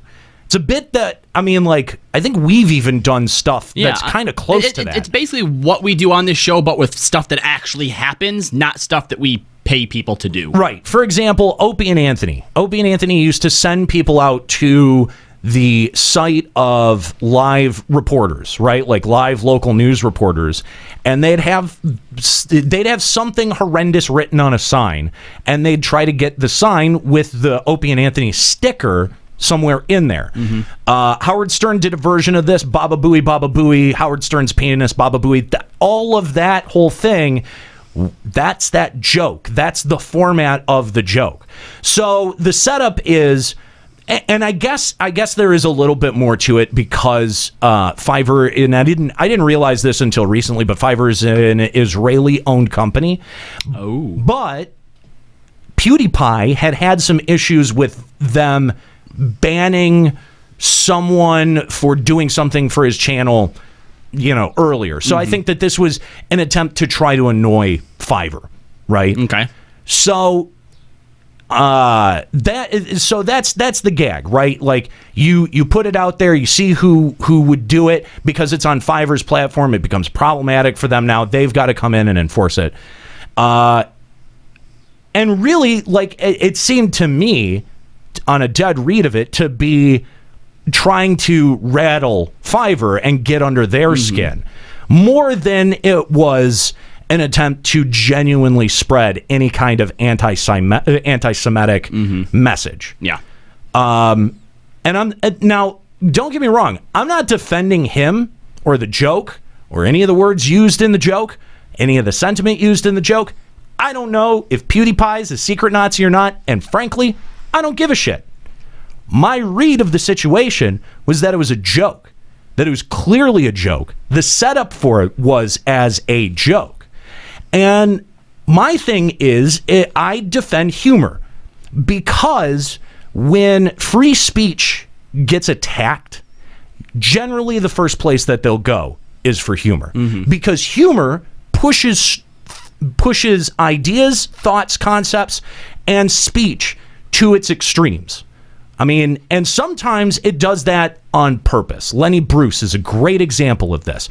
George Carlin is a great example of this, pushing the boundary of taste and language to be able to make a point. And that is what comedy does. Yeah. Now, one of the big differences here is that obviously PewDiePie isn't as skilled at doing that as what all of those people are.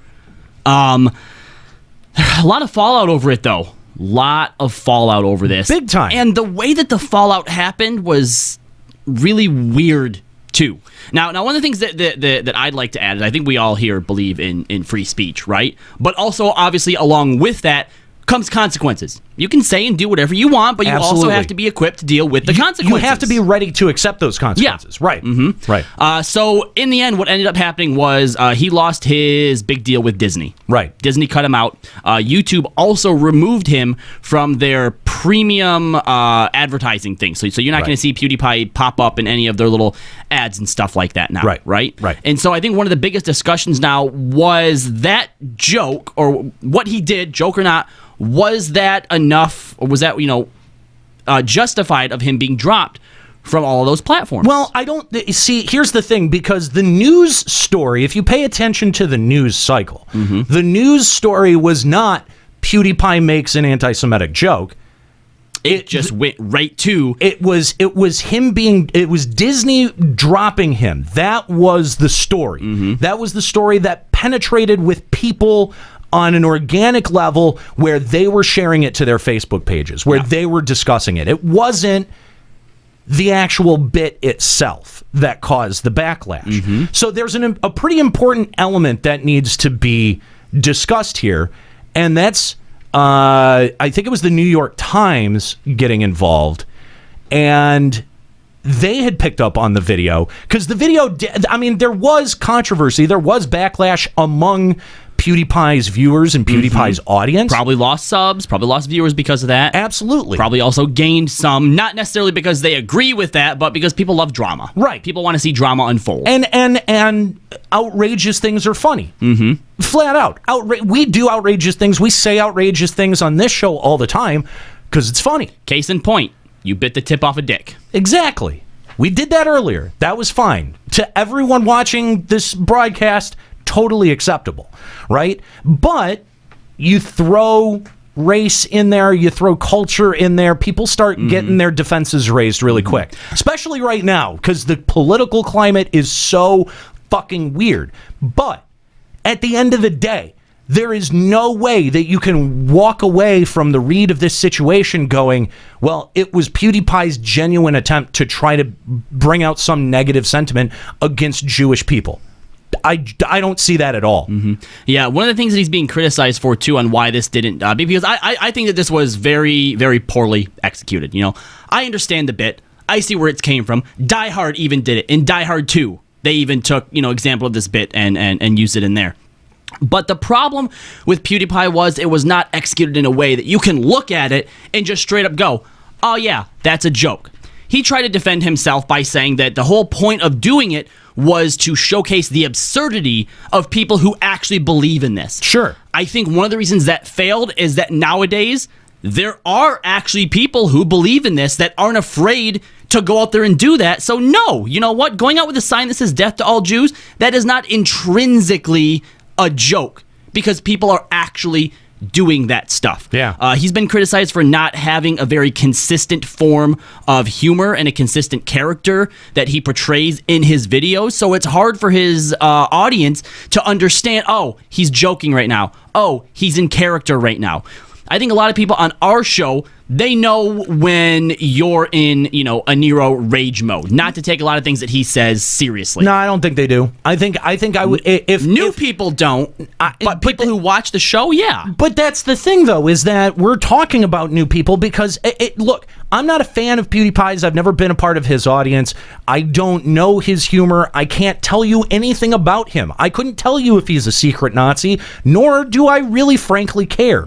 I don't think he is. Just based on my read of this, it seems pretty absurd to make the logical jump that this guy is proliferating hate speech on any kind of level.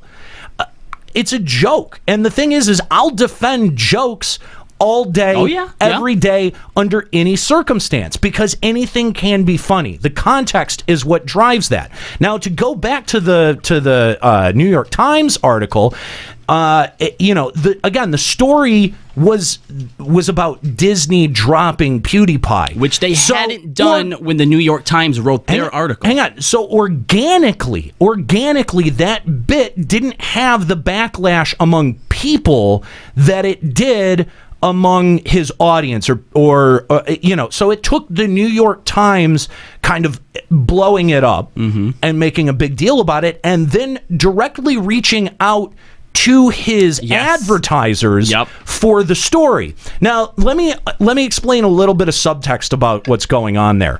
So, when you talk about activist journalists, you're talking about this kind of shit where they think they're exposing something, but the context and the story, the narrative that they end up weaving when they reach out to advertisers or employers is much, much darker, much more sinister, and much, much more conspiracy laden than the actual truth of the situation is. I've seen it happen. I've watched colleagues do it. I've worked in public radio, in a newsroom. I've worked in commercial radio. I've seen this behavior happen. And when I look at that, when I see, well, no one was really reacting to it until New York Times said, "What does Disney think about these things?" Exactly. Now Disney is feeling some heat and pressure from the media. They've been put in the spotlight. If they don't do anything, does that mean that Disney's okay with it? Exactly. And well, I mean, Disney doesn't really have a whole lot of room to be calling people anti-Semitic, but they also are going to be very quick to distance themselves from anyone who is currently getting that label. So then the news story spins out of control. It hits everyone's Facebook feeds. It hits every one of the major gaming news establishments. And now suddenly people are forming opinions about PewDiePie going, oh, well, fuck him. He's a Nazi. Fuck him. He wants to kill Jews. Like, no, that's not what happened. And now this big, gigantic game of telephone ends up happening. And you know what? Like all these calls about fake news, like I think this is some of it right here in front of us. Like that's very clearly a journalist who took it upon themselves to be an activist and call out something that they either didn't have the full context to, or were just being a really bad sport about, or had no humor about. And thus ended up creating their own headline, because once Disney drops him, people want to hear about that. Exactly. And the thing is I don't think that people have as nuanced of a view on this as they should. They just see it as, fuck this guy. He said some shit and he deserves to be punished. I don't think that that's true, especially in the context of trying to tell a joke or make a point.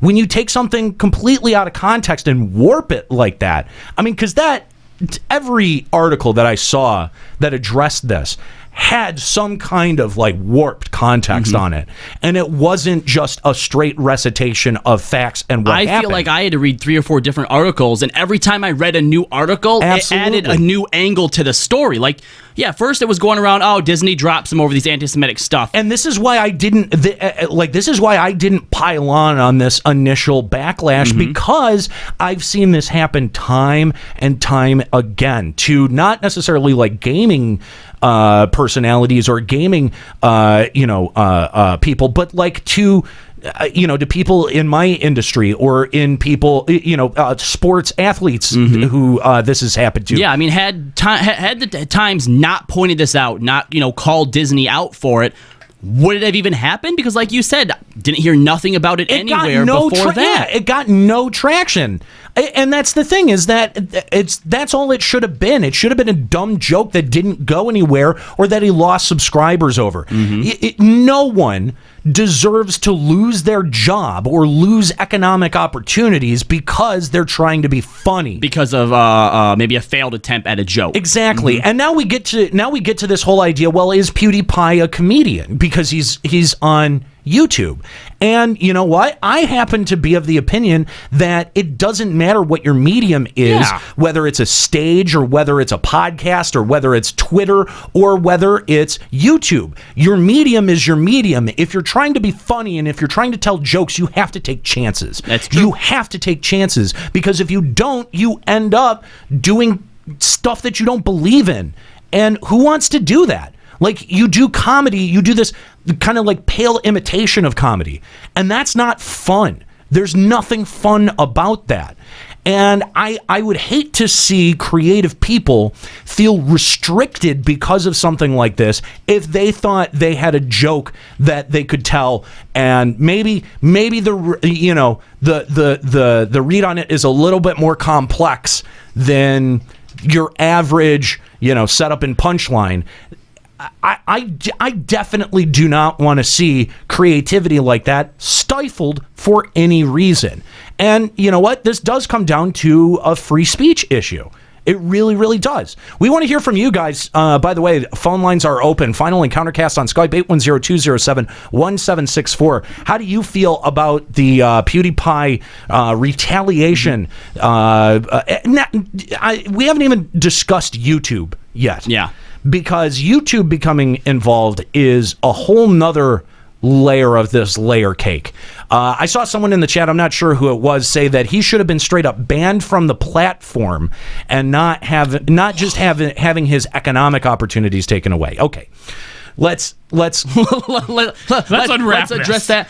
In conjunction with that, someone right here said, Jimmy Hardcore saying, PewDiePie, creative, lol. This isn't even about PewDiePie anymore. Right. We're not talking about specifically him. We're talking about what this as a concept means for anybody who wants to tell a joke like this. Yeah. Jim Jeffries, who has a great special on YouTube, he actually has a bit where he talks about how much trouble he got in back in Australia because they took one line of a series of jokes, put that out of context in an article and said, Jim Jeffries is a rapist.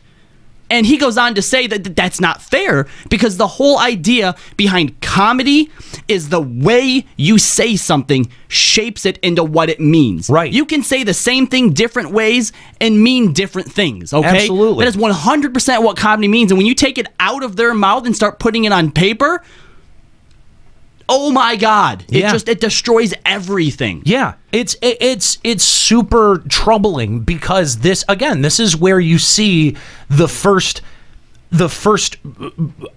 constricting of rights when it comes to what you're able to say in public. Mm-hmm. This is always the first the front lines on that battle. And generally, the ones to fire back, the strongest, come out of this community. And again, PewDiePie, whether you like his content or not, whether you like his humor or not, I don't think that it's terribly fair to go, oh yeah, that guy hates Jews, and just like... Ask yourself this. If that sign, instead of saying death to all Jews, would have said deaf to all Jews, DEAF, would we be having the same conversation? Right? His whole point was he wanted to point out the absurdity and the stupidity of all of it, right? Sure. So if they would have walked out with a sign that said deaf to all Jews, obviously we would have went, they're fucking idiots, right? Yeah. Would we be sitting here saying that PewDiePie's a Nazi at that point? Right. He probably would have, that would have came across a lot better than what, he did and how he did it. And I think that that's a great example of the fact that comedy like this can work, right? Long-time listeners of this show know that some of the funnier things that we've done, some of the funnier things that I think we've done, like the Fergit bit. Let's say in 5 years, furries now live under some kind of protected status. They get together in a fucking, they get together in a furry group. convent. Yeah, they get together in a group. They rally the government for fur rights. I don't know what, but like in 5 years, furries are legitimized in a way that as like a Tumblr gender. Yeah. Okay. And so, you run through my archive of content and you find where hey, this is where Nate said Fergit. This is where it started. He's a big CPR fan now, and they're like, 5 years ago you made a Fergit comment. What do you have to say about that? Exactly. It's not dissimilar to that. It's not dissimilar. And I don't think that that's terribly fair. I don't think that that's terribly fair to the creator. I don't think it's terribly fair to PewDiePie. I don't think it's terribly fair to creative people, because it says that, like, look, the onus is on you. Like, we're going to hold you responsible. It sets a terrible precedent, too. Well, and think about, like, comedians, like early road comedians even 10 years ago that would go out and they would test material. What do you hear comedians say is the most important part of learning how to do stand-up comedy? Bombing. That's the most important thing that happens. You go out and you fail a lot, and you fail again and again and again, and by increments you start getting more and more laughs because you start finding where the funny is. And that same process happens on a radio show or a podcast or a YouTube channel. But that immediate reaction, that immediate feedback of whether an audience is laughing or not, whether the air got sucked out of the room with that last joke or not, that is a delayed process. That makes it a lot more tough to find out where exactly the line is, even with your own audience. And our approach has always been, fuck what the audience line is, we draw our own lines. Mm-hmm. We don't care what your line of taste is, and if it's a problem, leave. Go. Bye-bye. Not a big deal for us, because we got nothing to lose. And it's still the same thing. We've got nothing to lose. Checkpoint's been on 2 different stations. We've seen no money. We've got no money. We've got no compensation for any of that. Yeah. So we've got nothing to lose. And I think that when that drives your sense of humor, because the things that I connect to have that same style of humor, whether it be Adult Swim or whether it be Jim Jeffries or whether it be Doug Stanhope, that's the kind of humor that resonates inside of me and that I end up projecting back out into the world. And I think that it is reprehensible to say, think twice about that. Yeah. Really quick, I want to reiterate, too, that we're not defending whether or not his joke was funny or wasn't funny. We're defending his right to tell a joke, that's right, bad or not, and fail at it. DK Donkey Kong says, what if fail at it on a level where it's organic, the audience responds, or you don't have some element like the New York Times coming in and acting as a third party to alert your sponsors on, oh, look at that content, like, go fuck yourself. Because he didn't lose Disney when he made the joke. He lost Disney when the Times magazine pointed this out and then said, how will Disney respond? Exactly. DK Donkey Kong says, what if the sign said, let's bomb the USA? Get it? That's funny too. Well, no, it's not. And either was death to all Jews. That's the point. They weren't funny, and people seem to think that, well, because that wasn't funny, that couldn't have been a joke. That wasn't a joke. Right. You're a Nazi. Because it wasn't a funny joke. You're right. It wasn't a funny joke. He failed at it, and he has the right to do that. Right. Now, granted, we're not saying that he shouldn't get off scot-free. He probably lost subs, lost viewers. Yeah. But the joke was not the reason he lost Disney. Right. He lost Disney because the New York Times wrote an article later that called them out, and that can't go unignored. Exactly. Like, that is definitely a part of the narrative that people have to realize. Absolutely. And we're not even saying that Disney can't drop him for it. That's fine. They're a company. If Disney reached that conclusion on its own, but the thing is that no one's talking about the Times being involved with alerting them, and that is a very crucial part to that story, as you were saying. Like, that's very crucial to know in terms of how this whole thing went down. I mean, you can disagree with the joke all you want. You cannot like the joke all you want. You can think it's not funny all you want. But that doesn't change the fact that the Times got involved, and the Times got involved on an advocacy level, which crosses a journalistic ethical boundary. And as a consequence, this guy lost out on an assload of money and opportunity. Not that he doesn't still have an assload of money. Right. 53 million But now he doesn't subs. have 2 assloads. Oh. I wonder what kind of idiot would pay to watch drama happen. Oh, wait. There you go. That's the thing. Like, I mean, the same week that this happens, the same week that this whole PewDiePie story erupts, you've got InfoWars tinfoil hat maniac Alex Jones over on his channel saying that Jennifer Lopez, because of her comments at the Grammys, should go get gang raped. Like, honestly, that was a thing that's... now, you want to talk about a joke versus saying some shit that's in your heart. It's sometimes, I'll grant you, it's a little bit hard to distinguish. Mm-hmm. Michael Richards, when he got up on stage and had that whole debacle, that whole racist rant that he had, that wasn't an attempt at humor. That was him getting rattled and frustrated and letting some real shit out on stage. You know, when you get rattled and let some real shit out, you know, like, that's Alex Jones letting some real shit out of his heart. We know that guy has a lot of genuine hatred in his heart, that it's not put on for a bit. Same thing with, you know, a Rush Limbaugh type.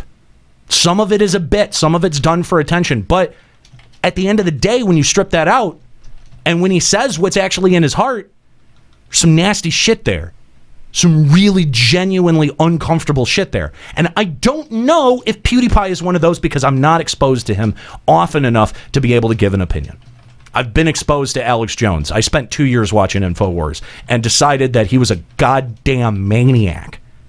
I've spent years listening to Rush Limbaugh. I had to board up his show for 6 months. Oh, I bet that was fun. He's a goddamn maniac. That's the shit that resides in his heart. I don't think... my personal opinion of PewDiePie is that that's not what's in his heart. Maybe I'm wrong. Maybe you've watched more of him. Maybe you've come to a different conclusion. I don't know. That's fair, though. Watching and coming to that conclusion, that's fucking fair. But why PewDiePie making a joke gets more headlines and organic traction on things like Facebook or on social media than Alex Jones legitimately saying some very insane shit, to me, really speaks to the dissonance that is happening right now. Yeah, it's all about views. Talking about Alex Jones, who probably does this all the time, isn't going to get you as many views as, you know, YouTube's most subscribed star being a Nazi. I mean, maybe. I don't know. But it seems like if we're distracted by stuff that is clearly humor, if our attention is being torn into places where we're like, yeah, that's a joke. It wasn't a good joke, but that's a joke. And we're sitting here for 40 minutes and unpacking that, and then not actually looking at real hatred on its face and calling that out for what that is. Where's the Wall Street Journal on Alex Jones? You know, or the New York Times, or you know, wherever. Where are these people calling out Alex Jones's behavior? Because Wall Street Journal, not the New York Times. Thank you, Wall Street Journal. Driving me crazy. Thanks, Mr. Jack. I slipped up and said it right there. But it doesn't matter. It doesn't matter where the where the actual stories are coming out from. Where are those major news players? Because the only thing I see about Alex Jones, I mean, I've seen a couple of stories about him on CNN or, you know, Fox News, and it's been mixed. It's not calling him out for being crazy or being an asshole. It's mostly like, look at how this guy has been legitimized by the president or something. And the problem all goes back to, and Narnan bringing up here in the chat, that it's the whole clickbait industry that is the newspaper now. More people, regardless if it's 53 million subscribers, more people seeing PewDiePie in the headlines are going to click on that. If I saw the name Alex Jones, I wouldn't click on that. But what the fuck's going on with PewDiePie, though? People are going to click that. Maybe. I don't know, man. I mean, I think you see any headline where, radio host tells singer to go get gang raped. I mean, that's pretty extreme. Yeah, okay, I'd probably click on that too. I mean, that's just we're in an entire era of extremes. And when you lock shit down, like when you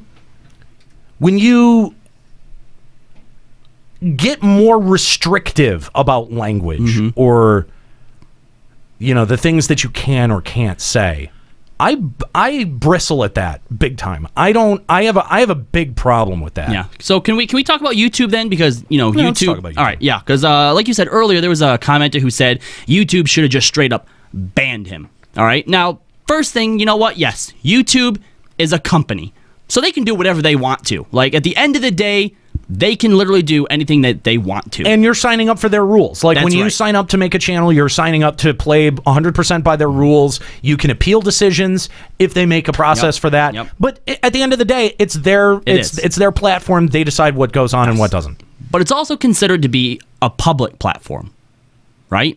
So if they do start going so far as to straight up banning people, when does that become censorship? It is censorship. It is already censorship. And the thing is that I kind of have to wonder what's going to be the consistency from YouTube.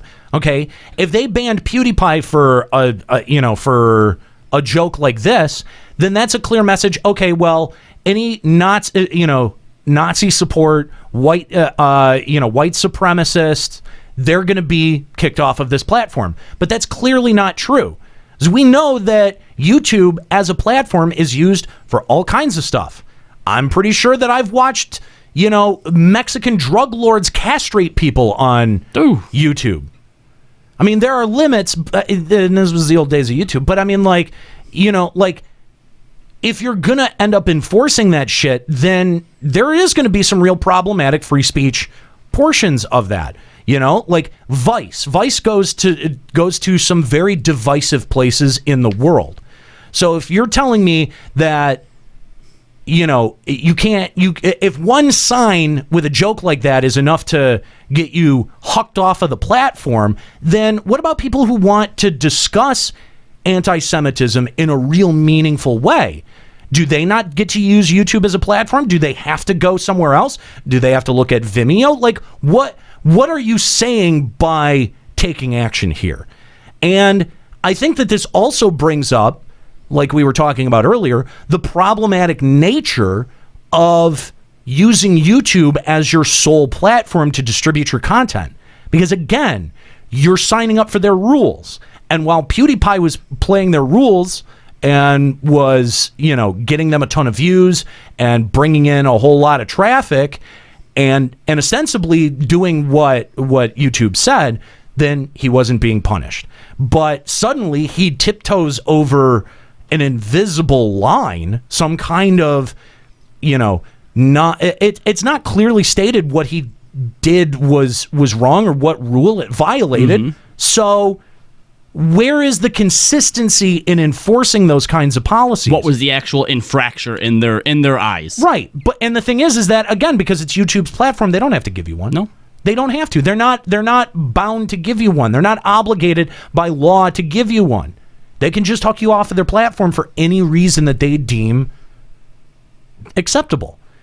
And I think that there are some questions that raises. I think as a creative person, it definitely reinforces my skepticism of YouTube as a platform to be used for true, genuine exchange of ideas and open discussion. And I think, that that's something that we all kind of have to take a little bit of responsibility for. because we've now, in this last political cycle, we've seen a lot of middle-aged, angry white people that have felt very empowered. And for years, for a long time, everyone else has been telling them that everything that they say and do is wrong, and that they are subsequently banned for expressing opinions that are difficult to square. Racism is difficult to square that opinion. It's difficult to even interact with that opinion. And most people, and I think that this is both fair for people to do and say, I don't want that to be around me. I don't want that to be a part of my life. But by outwardly dismissing it, we did give it power. Because it grew in places like 4chan. It grew in places that allowed that kind of conversation, that allowed that kind of discussion to take place. And because all of us, quote unquote, civil people excused ourselves from the conversation, look what happens. It festered underneath until it was given an outlet to explode out of. Yes. It's like a David Lynch movie, man. It's Hydra. It's like if you've ever seen the opening to Blue Velvet, you've got this picturesque opening of like this, average American town, and then it starts focusing in and closer and closer and closer, and it starts focusing in on this garden, and suddenly you discover that this garden is filled with maggots and worms and disgusting shit. And that's the truth of it. Like, underneath everything, even our internet culture that we seem to, for a while we seem to think was so educated and so, smart, that even underneath everything, that this bullshit bubbles through, that this bullshit, this thread of bullshit of, racism or anti-Semitism or whatever just kind of flows underneath the surface. And because we want to excuse ourselves from the conversation and not have these difficult conversations where people walk away with maybe some feelings raw or maybe exposed to some opinions that they don't like, that shutting down this discussion, shutting down this conversation does visibly more harm than good. We're seeing it now. Yeah, if this is something that goes like unchecked or unhindered or whatnot, then what's the next time that someone, like you said, maybe they're trying to have actual civil, meaningful conversation. There's a line or a picture that someone doesn't agree with or not, whatever, okay? And then someone decides to take that one moment, again, out of context, to get someone else silenced or shut down. Yeah. For rules. Yeah. Rules. I mean, and look, there are places, and that's why I think people are so frustrated with 4chan, because, you go there and it's such a preponderance of bullshit that when you try to have a reasonable conversation or a dialogue that strikes at any of that, all you're met with is humor, which is kind of, I don't know that it's humor. It kind of borders on the, like harassing sometimes. Like if you've seen some of the campaigns that go down at 4chan, like, that some of it can cross some lines, man. I'm down with mean humor. I sat next to two girls yesterday at the Run the Jewels show. I sat next to two girls that were, I'm gonna be generous and say that they were 5.5s. Okay? And I sat there and I listened to them brutally judge every dude that they could see. Every dude that was within, because it was sort of like, man, what do you think of him? I bet his balls smell weird. I bet his balls smell like curry. Like that kind of conversation, right? And I was just behind him just fucking cracking up. And they busted me. Like they're like they turned around and they saw me laughing. And I was clearly caught. And I'm like, you guys are hilarious. This is like having an episode of Broad City in front of me. Where would I be placed on your scale? And they went, dumb dick. And I was like, yeah, you know what? That's probably fair. I am a dumb dick sometimes. Dumb dick. And she goes, no. Let me be specific. I mean, like, if I pulled down your pants and looked at your dick, it would be a dumb dick. Like, I think looking at you have a dumb dick. And I was like, yeah, that's also probably fair. But I love mean humor like that. Like, I love when people are brutal and savage to each other on a funny, jokey level because everyone's like, haha, it's funny. But when you get one person that is not acclimated to that environment and they come in and they start taking offense to everything, man, it just ruins the fun. It ruins the fun of everything. And so there is a line. Look, I'm not saying that there's no line. There is a line, and clearly context dictates that line. But when you have a third party coming in and advocating for an outcome for the situation, that is so sketchy. For consequences, like there must be consequences I can visibly see. Yeah. That doesn't, I'm asking you guys, like, that doesn't seem sketchy to you? That doesn't seem weird to you? That doesn't raise the red flag to you? I mean, before you write them off, shouldn't you at least know that fact? Know the context surrounding something? Yeah. I mean, it's important. I think it's really important. Kind of curious if any of our audience wants to get in on this conversation. Final Encountercast on Skype, 810-207-1764. We seem to have lost Callie. Yeah, he just left at the beginning. I'm pretty sure he's dead. Is he? Well, and to be fair, before we savage him too much, remember when he bit his tongue? Yeah. Yeah, apparently it got, like, infected. And, like, he went to the doctors, they did all some stuff, and now he just has, like, a painful, gaping hole in the back of his tongue. And he says when he talks, it rubs against his molar, and it opens it up and makes it worse. Apparently he's spitting up blood right now. Oh, wow. Yeah, that's what the Facebook message says. Oh, okay. Yeah. So, yeah, Well, basically point, he's not allowed to talk anymore, I guess. He better stop spitting up blood, because he can't have a lot left after how long he's been gone. Look, we need to stop having oral injuries on this show. Like, it's kind of important. Between my mono and his tongue, like, we need to be able to talk.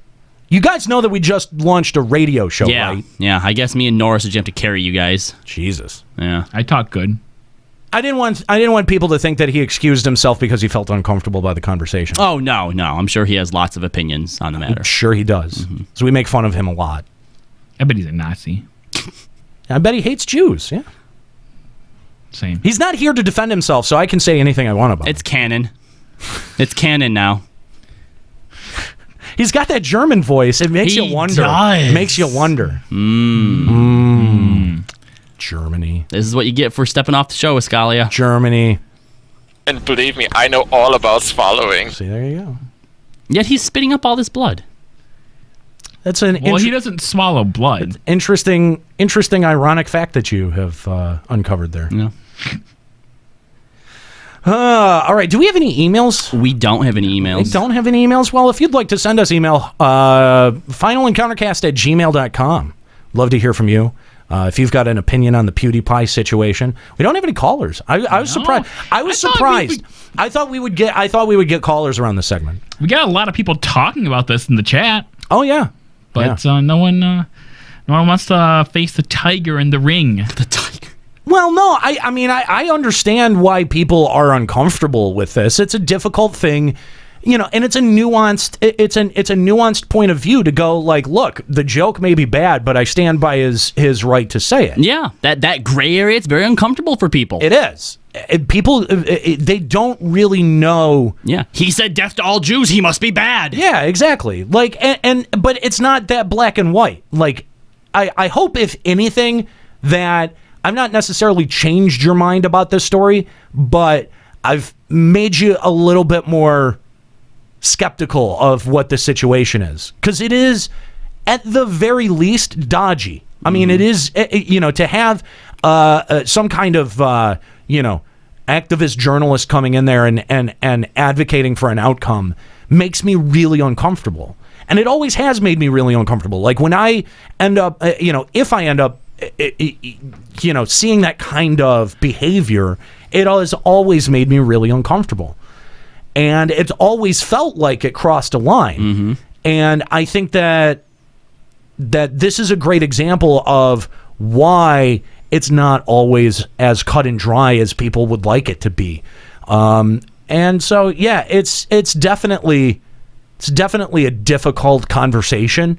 It's definitely a difficult thing. I mean, this harkens back to the same Twitter drama that I had drummed up a couple of years ago, defending all jokes, like defending any type of humor, any style of humor.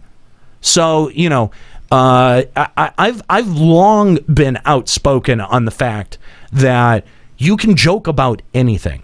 You can joke about any subject. There's no one subject that is off limits. Cancer, AIDS, raping. They're all uncomfortable, but the context around them is important. Because if you say you can't tell a rape joke, what you're telling rape victims is that they cannot process their trauma through humor. And I know, look, I'm not going to say I know tons of rape victims that have gone up on stage and started doing stand-up comedy. I just don't. I don't have that context. But I do know plenty of sick people that do go up and channel their pain about their condition through their humor. That's very real. And if you want a great example of that, see a stand-up special by Tig Notaro. If you're the kind of person that says you can never joke about cancer, you have to see Tig Notaro, because that will change your mind. It absolutely will. It's all about context. That's a super important part. We do have a caller. Let's go to our phone lines real quick and talk to Mugen Raccoon. What's up, Mugen? Hey, what's up, man? Thanks for calling the show. Oh, thanks for having me. What's up? Just one question, and I had another comment about what you recently just said, and I believe it completely 100%. If the whatever newspaper pretty much went to Disney and just showed them the joke instead of spinning their conspiracy theory shit on them, would that have made a difference if Disney still dropped them? No, yeah, because it's the paper stepping in at that point and being like, look, I have less of a problem even if people organically, like if it was his audience that got Disney's attention, because that's way more difficult. Because what the paper has going for it is that it's got its name and lineage. Like, you're like, oh, right. Shit, the Post is talking about this. There's no way we can't address it. Okay, so people have been deriding the power of newspapers, but let's not undercut the power of the brand that they wield, especially the Wall Street Journal says, hey, Disney, look, he's a Nazi. What do you think to that? By not responding, that's a response. Even with them just being involved in directing them to the content, I think that is sketchy. I again, if it was his audience that was doing it, if his audience backlashed on him and ditched on him and started like petitioning Disney, like, you need to drop PewDiePie, that I think is an entirely different set of circumstances. And I think that just having the paper involved on any level is sketchy as fuck. That's not investigative journalism. That is taking an opinion about a joke and advocating for an outcome. Those are two very different things. Investigative journalism still has some kind of objectivity that goes into it. There used to be tenets of journalism. There was like an ethical code of journalism. And I don't think that there is anymore. And if there is, it's just this sort of like, anyone it's just given lip nowadays. service. Yeah, exactly. And given as much legitimacy as any of these now labeled fake news sites or fake news organizations. I'd love to know how the largest news organizations also are fake news organizations. I don't disagree with it necessarily 100%, but I'd like to know, where is the real news then? I think if everything is fake news, fine, yeah, everything's fake news. Granted, I think there's like a kernel of truth to that. But when you pick and choose, like our president does, when you pick and choose which sources are not legitimate versus ones that are legitimate based on the current position they're taking, that's sketchy as fuck. That's sketchy as fuck. Thanks for calling, Mugen. Did you have any follow-up on that? Just one, another follow-up, I'm sorry. Do you think it's because that we as a culture became way too sensitive? I feel like that's what's happening. Like, everything is, oh my God, triggered. I think everybody is getting way too sensitive about a lot of shit that I didn't feel like it was. I don't think we were that sensitive maybe 10 years ago. Maybe that's just me, though. No, I think that there is some truth to that. I think a lot of people would point to, SJWs ruining another thing, and libtard college campuses, just trying to, enact speech control. But man, I think that there is an element to that sort of regressive liberalism that's very true, and that does have a wider societal impact than we recognize. But I think that there needs to be people on the other side of that coin. I can understand why the joke would offend people, right? Like I understand why PewDiePie's a joke, why PewDiePie's bit offended people, and in most cases, I would say that was the intent. It was supposed to offend you. You did exactly what you were supposed to do. You reacted exactly in the way that he intended for you to react by read of the content. It's just it's this extra element that's really like throwing a wrench into my craw, and that really doesn't sit well with me. And I don't think that there's necessarily one thing that you can attribute that attitude to, because people in power use that attitude when it suits them. Being offended by something, most people aren't even offended by shit. Like, most people aren't offended by half of the shit that they say they're offended by, but they use that as a stick to bludgeon someone whose opinion they don't agree with down. And they get other people who just on a blanket level, oh yeah, Nazis bad, they join in with their bludgeoning stick and just beat that opinion and that point of view down so much that why would I talk to anyone except people who think like me? It just ends up creating the bubbles that we live in. It just makes them worse. The divide that we have between, if you want to call it left and right, or the divide in culture that I think that a lot of people are picking up on now. You just make that wider. You just make that bigger. You make that gulf larger every time you say, you can't say that. I never want to hear that phrase again. You can't say that. You're not allowed to say that. Okay, you can't say that then. Nobody can. Hate that turn of phrase. Nobody can say that you can't say that. You can't say that, though. I'm done saying it. Thanks, by the way, for the call, Mugen. We appreciate it. We'll take a couple of minutes for another call if we've got one, but otherwise we got to wrap up here. Yeah. But I mean, one of the things about Run the Jewels that I love so much is that their message is that all of us are born free. Every single one of us are born free, and we make our own way. And that's something that I genuinely, truly believe in. And to have this notion that you can't say X or Y is untrue. It is objectively untrue. And I will fight against that notion as hard and as long as I can. Because in the end, it creates a more regressive society. It creates a more regressive culture that is afraid to have these conversations, where fear ends up winning the day. I don't give in to fear.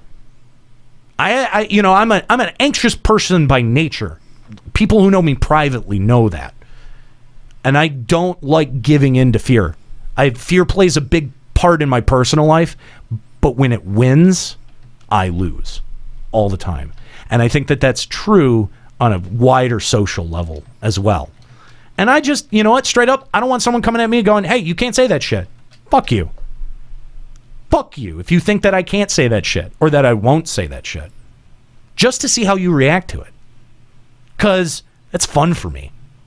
Like that, legitimately, that's a fun part of doing a radio show. It's just seeing how people, setting up the dominoes and watching how they react. Hulkades! Exactly. And sometimes it backfires on us. Yeah. It's fine. We're willing to take the consequences. The last thing that I have to say to PewDiePie in this situation is that kill all Jews. You knew what you were doing. You knew what you had at stake. You knew what you had to lose. That was probably a dumb decision. It was probably a really, really dumb decision that I'm sure that if he could do it again, he would not have made that decision. But And again, I will defend his right to try a joke. I think the joke was bad. I think it was in poor taste. I wasn't a fan of the joke. It was a lazy joke. Like, at the end of the day, it was lazy. It was lazy. Yeah. Would have been better if he had gotten Jews to hold the Kill All Jews sign. That would have been hilarious, actually. I think that would have been funny. That almost sounds like a bit from Chappelle's Show. And that's the thing. You recontextualize a lot of these jokes. You go, well, yeah, but if you saw that on a skit on Chappelle's Show, they go, yeah, they don't obviously funny. It's obviously a joke. Exactly. It's because it comes from PewDiePie. So, again, PewDiePie knew what he had at stake. He knew what he was risking. He swung and missed, and he's got to take the consequences of that. Which he's been doing. He has. Yeah. I think he called out the Wall Street Journal. Mm-hmm. And I think that he was fair. I think that was totally fair for him to do, because their involvement definitely changes the context of this. But it's at the end of the day, he's got nobody but himself to blame. I think it's unfortunate, but he made the decision and he's going to live with it. He's going to have to live with the consequences. So there you go. That's my read of it. Anyway, thank you guys for joining us for Final Encountercast today. We're going to take a break and come back with Limit Break Radio at 4 p.m. It's our special European Fan Fest edition of Limit Break Radio. We're going to talk about all of the latest announcements that happened out at Fan Fest, including Samurai. Yeah, we'll get to it. Do we have to? Talk about anti-Sematics. Congratulations, that joke has been made like 80 times in the chat. But not on the show. I had to do it for our podcast, people. Boo. Don't worry, I'll make it next show too. Anyway, guys, thanks for joining us. We appreciate you joining us here at 1 p.m. on twitch.tv/Limit Break Radio. And like Mugen Raccoon did, joining in on those conversations too. We may revisit this if people listen to the podcast and they decide next week that this is something that they want to continue. Send us emails. Let us know. Yeah, we're definitely interested in continuing this topic. And it's fine if you don't agree. That's fine. Especially if you don't agree, send us emails. No, and the discussion. Well, the thing is that I know that we tend to get a bit of a reputation of being a bit combative with our callers, but I mean, if you can present a pretty cogent point here on the show, we're gonna take you seriously. Yeah. Like, we're gonna try to respond to your call seriously. So keep that in mind. We're not going to beat you down with a bat, but you know what? We're also not going to handle you with teddy bear gloves. Especially around a conversation like this. Yeah. Like, this is not a conversation where I'm going to start blowing off callers unless someone starts whispering racial epithets into the fucking phone. Like, you know what I mean? Like, this is not, there's a time for that. Like, there's a time for trolly conversations and to have fun with the audience and to fuck with them and to, try to make them mad. This is not one of them. Like, when you're, why try to make an audience mad when you're breaking down why making an audience mad is like a defensible thing to do in the first place? Like, it doesn't make sense within the context of the conversation, guys. So if you think we're going to just be mean to you, we're not. That's the point. So let's just girl. Well, that goes without saying. I know. Yeah. Anyway, guys, thank you so much for joining us. FinalEncountercast.com is the website. Make sure you check it out. Subscribe to the podcast if you have not already done so. We would appreciate some iTunes love. Love getting this show, out there into the market more and more. More and more people just keep downloading it every single week. So someone's saying good things about the show. But if you head over to iTunes, that's still the best place for people to find podcasts. So leave us a little bit of iTunes love over under the LBR network or under Final Encountercast. You can find separate feeds for each show. Thank you guys for joining us. I want to thank my crew, even though he left. Callie, hope his tongue is okay. Hope he didn't pass out from blood loss. He needs to stop tongue and buttholes, I think. Right? It's becoming a problem. Thank you also to Robbie and Chris. I decided to call you Chris. I gave you your name back this week. Was it a C or a K? K. I'll take it. Okay.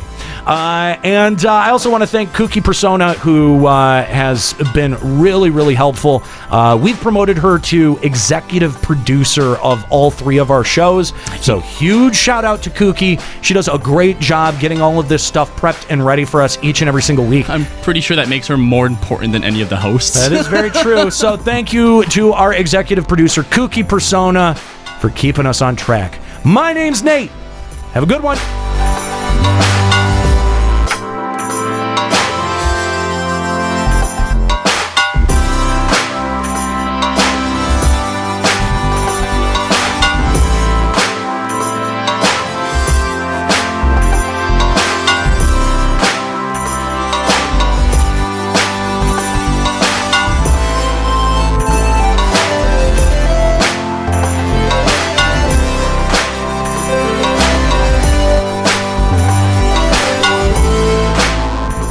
Final Encountercast is a production of FinalEncountercast.com, Limit Break Radio, and Bender Media Productions.